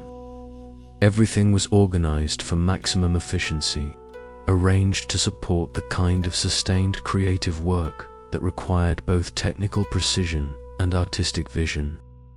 It was the workspace of someone who had earned the right to call himself a master potter. But mastery, he was learning, was not the destination he had imagined it would be. In his early years at the wheel, every session had been an experiment.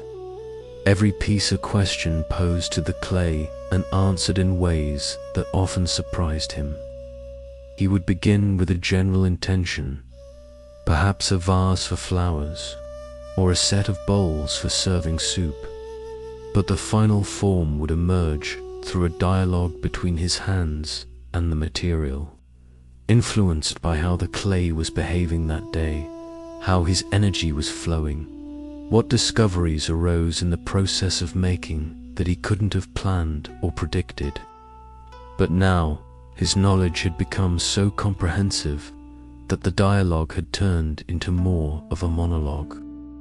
He could anticipate how the clay would respond to each adjustment, could predict which glazes would create the effects he was seeking, could troubleshoot problems before they became significant enough to teach him anything new. The pottery that resulted from this expertise was undeniably beautiful, technically accomplished, worthy of the prices it commanded and the homes it graced.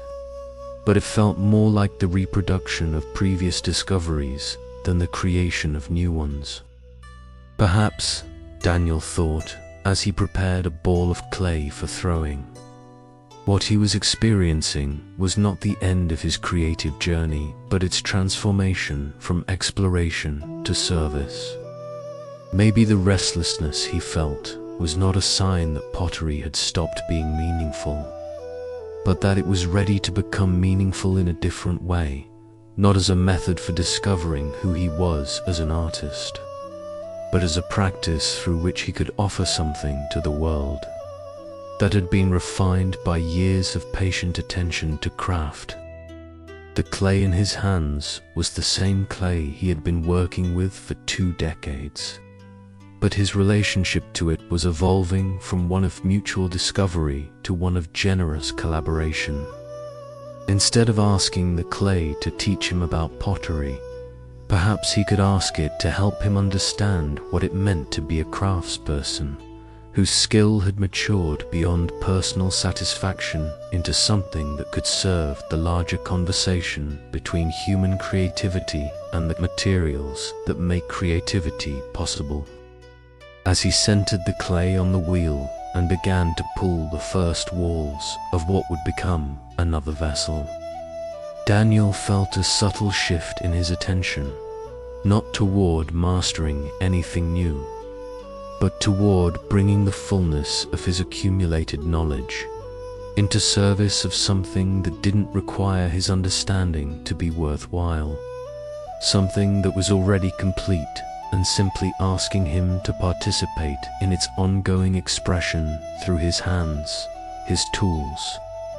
His willingness to continue showing up at the wheel despite no longer needing to prove anything to himself or anyone else about his ability to shape clay into forms that could hold water, light, flowers, or the simple satisfaction of daily use.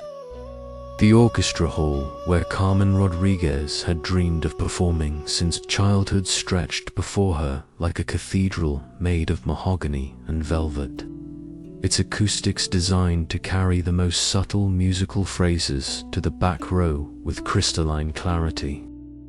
As principal violinist, she sat in the first chair of the first violin section. Her instrument, a 1924 Gogliano, she had saved for 8 years to purchase, resting across her knees as the conductor reviewed the evening's program with the assembled musicians. Tonight they would perform Beethoven's Ninth Symphony, a piece she had played dozens of times but which still demanded everything she had learned about technique, interpretation, and the mysterious art of helping individual instruments disappear into something larger than the sum of their parts. The music was familiar territory, every passage mapped in her muscle memory, every dynamic marking internalized through years of practice that had shaped her, hands and arms and breathing into extensions of the composer's intention. But as Carmen lifted her violin to her shoulder for the evening's performance, she felt like someone going through the motions of a ritual that had once transported her 2 realms beyond ordinary consciousness, but now served mainly as a demonstration of professional competence. The notes that had once seemed to flow through her rather than from her now felt like careful constructions, beautiful but somehow separated from the source that had originally made music feel like the most natural language she spoke. The transformation had been so gradual that she hadn't noticed it happening until it was complete. Somewhere in the process of perfecting her technique, of learning to play with the consistency required for professional orchestral work, of developing the reliability that allowed conductors to trust her with the most demanding passages, the spontaneous joy that had first drawn her to the violin had been replaced by something more controlled, more predictable, more professionally satisfying, but spiritually hollow. She remembered being 12 years old, playing in her bedroom while her parents watched television in the next room, discovering that certain combinations of notes could create feelings she had no words for, not happiness or sadness exactly, but something deeper, more complex, like emotions that existed in colors she could see only when music was moving through her. Those early sessions with her student violin had been like conversations with an invisible friend who spoke only in melody and rhythm, who could comfort her when she was lonely and celebrate with her when she was joyful and help her process feelings too complicated for ordinary language. Consider the river that begins as a mountain spring, bubbling up from underground sources with the kind of wild energy that carves its own path through whatever landscape it encounters. In its early stages, the river is unpredictable, responsive to rainfall and seasonal changes, sometimes overflowing its banks in exuberant floods, sometimes reduced to a gentle trickle that can barely be heard moving over stones. But as the river matures, as it travels through increasingly developed terrain, it becomes channeled by human engineering, directed through concrete culverts, controlled by dams, guided along predetermined routes that serve the needs of irrigation and flood control and municipal water systems. The mature river is more useful, more reliable, more predictable in its behavior. It serves important purposes, supports agriculture and industry, provides the steady flow that communities depend on for their survival. But somewhere in the process of becoming useful, it has lost the wild conversation with gravity and stone that originally carved the valleys it now flows through. The spontaneous responsiveness to weather patterns that once made each season a new experiment in how water moves through landscape. Carmen's musical voice had undergone a similar transformation. The wild energy that had once made practicing feel like exploration had been gradually channeled into the kind of controlled expression that served the needs of ensemble playing, where individual inspiration had to be balanced against the requirements of musical unity, where personal interpretation had to serve the conductor's vision of how the composer's intentions should be realized. The discipline required for orchestral playing was not inherently opposed to musical expression, but it demanded a different relationship to spontaneity, a more collaborative approach to creativity that could sometimes feel like a constraint rather than an enhancement of her natural musical instincts. The violin technique that had once been a tool for personal expression had become an end in itself, something to be perfected and maintained rather than a means of accessing the ineffable qualities that had originally made music feel essential to her sense of being fully alive. As the conductor raised his baton and the orchestra prepared to begin, Carmen felt the familiar mixture of anticipation and professional detachment that had replaced the electric excitement she used to feel before performances. She would play beautifully tonight. Her technique was reliable, her intonation was precise, her timing was impeccable. The audience would hear Beethoven's vision realized with the kind of technical excellence that justified the price of their tickets and the years of training that had brought her to this chair. But underneath the professional satisfaction was a question she had been avoiding for months. What do you do when you have achieved everything you thought you wanted and discovered that achievement feels more like limitation than liberation? How do you reconnect with the source of passion that originally made your chosen path feel like destiny rather than simply career? The first movement began with the familiar opening theme, and Carmen's fingers found their positions without conscious thought, executing passages that had been refined through countless rehearsals and performances. But as the music progressed, as her technical mastery allowed her to play her part with effortless precision, she began to listen not just to her own instrument, but to the spaces between the notes, the silence that gave the sound its meaning, the mysterious alchemy that transformed individual performances into collective music. Perhaps, she thought, as the first movement built toward its climactic resolution, the problem was not that she had lost her connection to music, but that her connection needed to evolve from personal expression to something more like service, not service to the conductor or the orchestra or even the composer, but service to the music itself, to whatever force moved through human beings when they gathered with instruments and allowed something larger than their individual capabilities to speak through their coordinated efforts.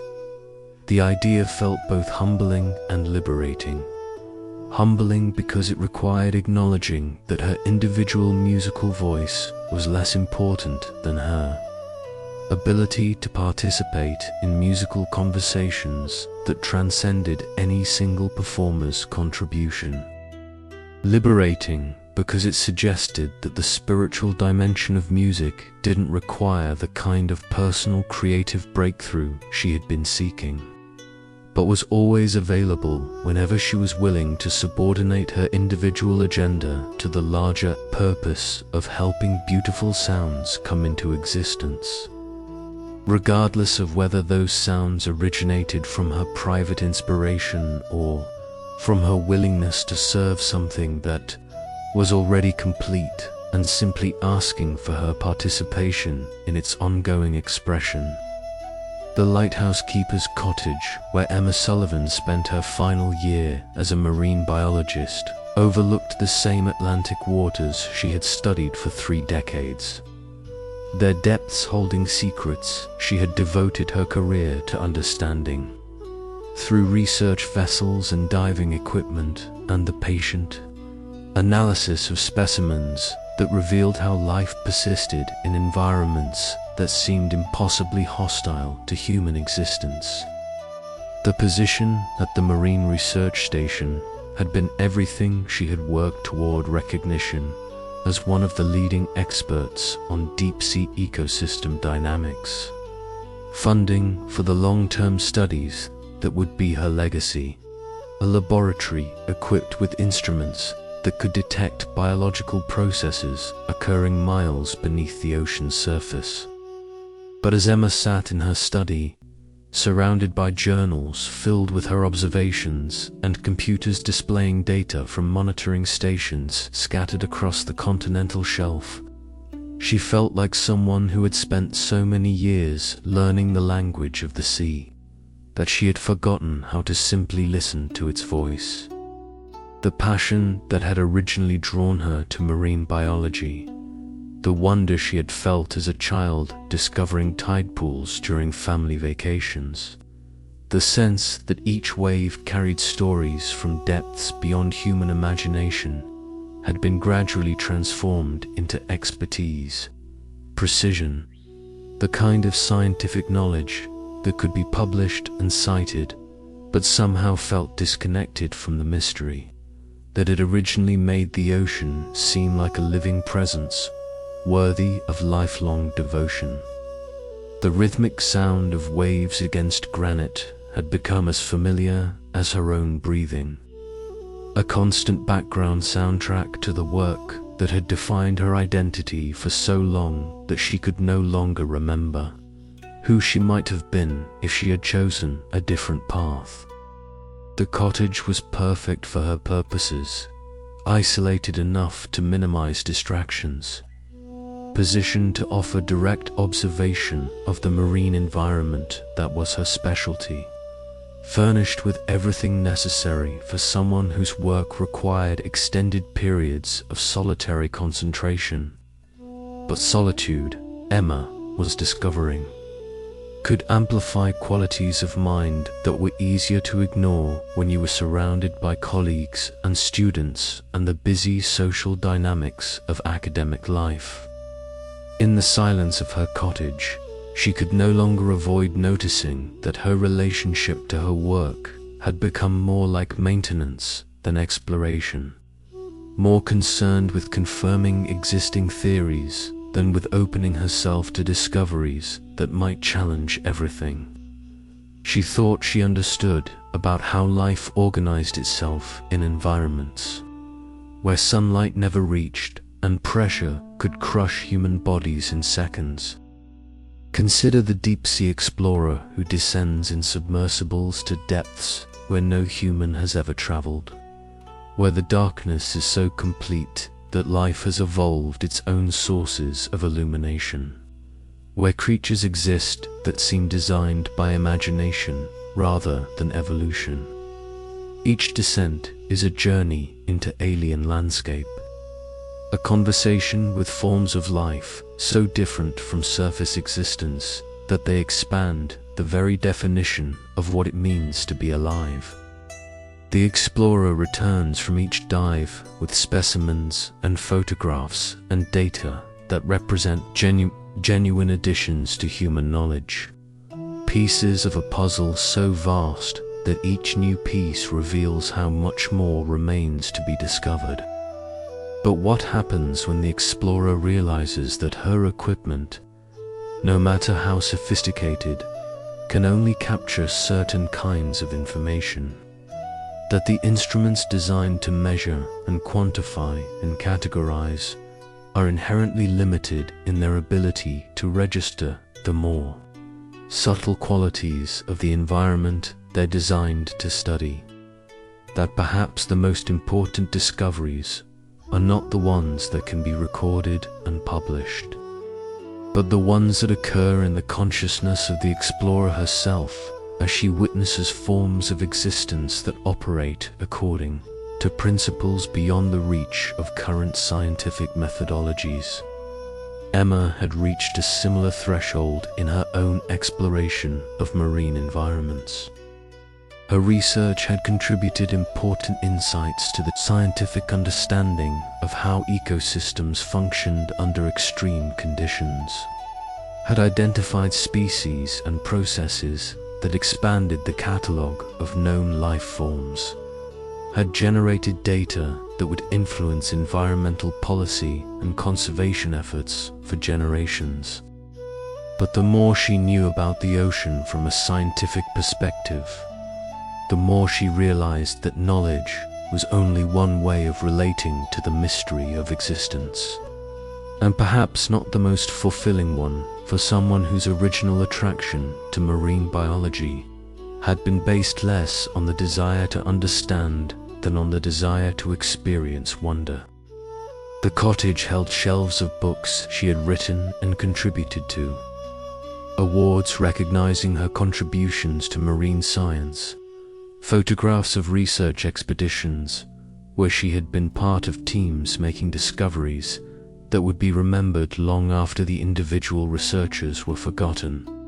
It was the accumulated evidence of a career well lived, a life devoted to expanding human understanding of environments that remained largely mysterious despite decades of intensive study.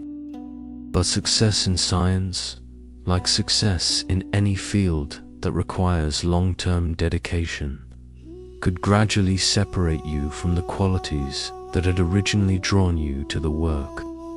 The wonder that had made tide pools seem like windows into other worlds had been replaced by the ability to identify species and understand ecological relationships with professional precision.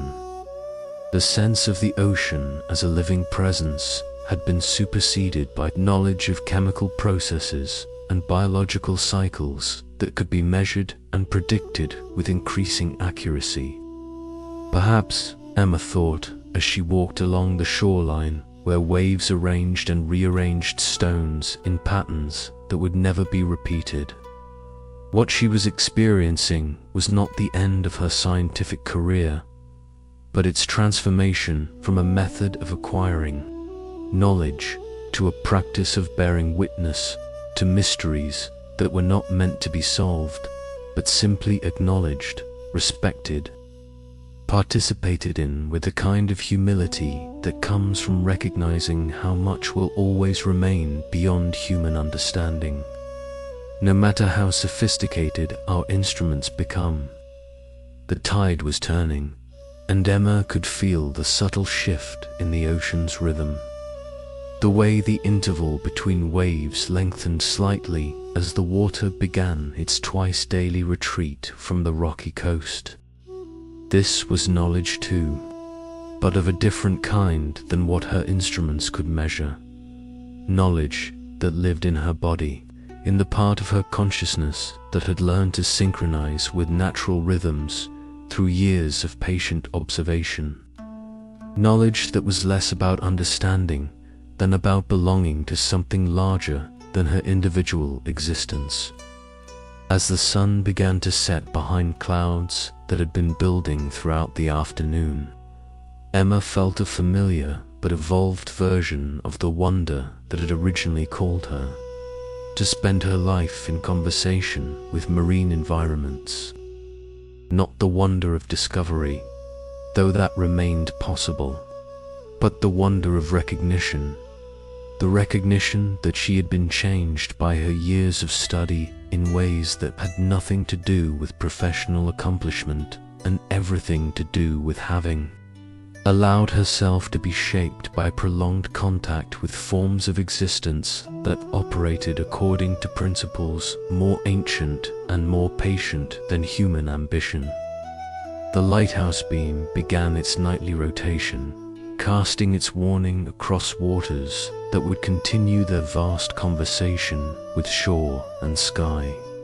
And whether long after Emma's cottage was empty, long after her research had been absorbed into the larger body of human knowledge, long after her individual contribution to marine science had been forgotten by everyone except perhaps the ocean itself, which seemed to remember everything and forget nothing, which held all the secrets she had spent her career trying to unlock, while simultaneously offering those secrets freely to anyone willing to sit quietly enough, long enough to receive them not as information but as presence, not as understanding but as communion with the boundless mystery that had always been there, patient as tides, constant as the turning of the earth, deep as the trenches where light had never reached but life continued anyway, in forms too beautiful to be contained by any language humans had yet learned to speak.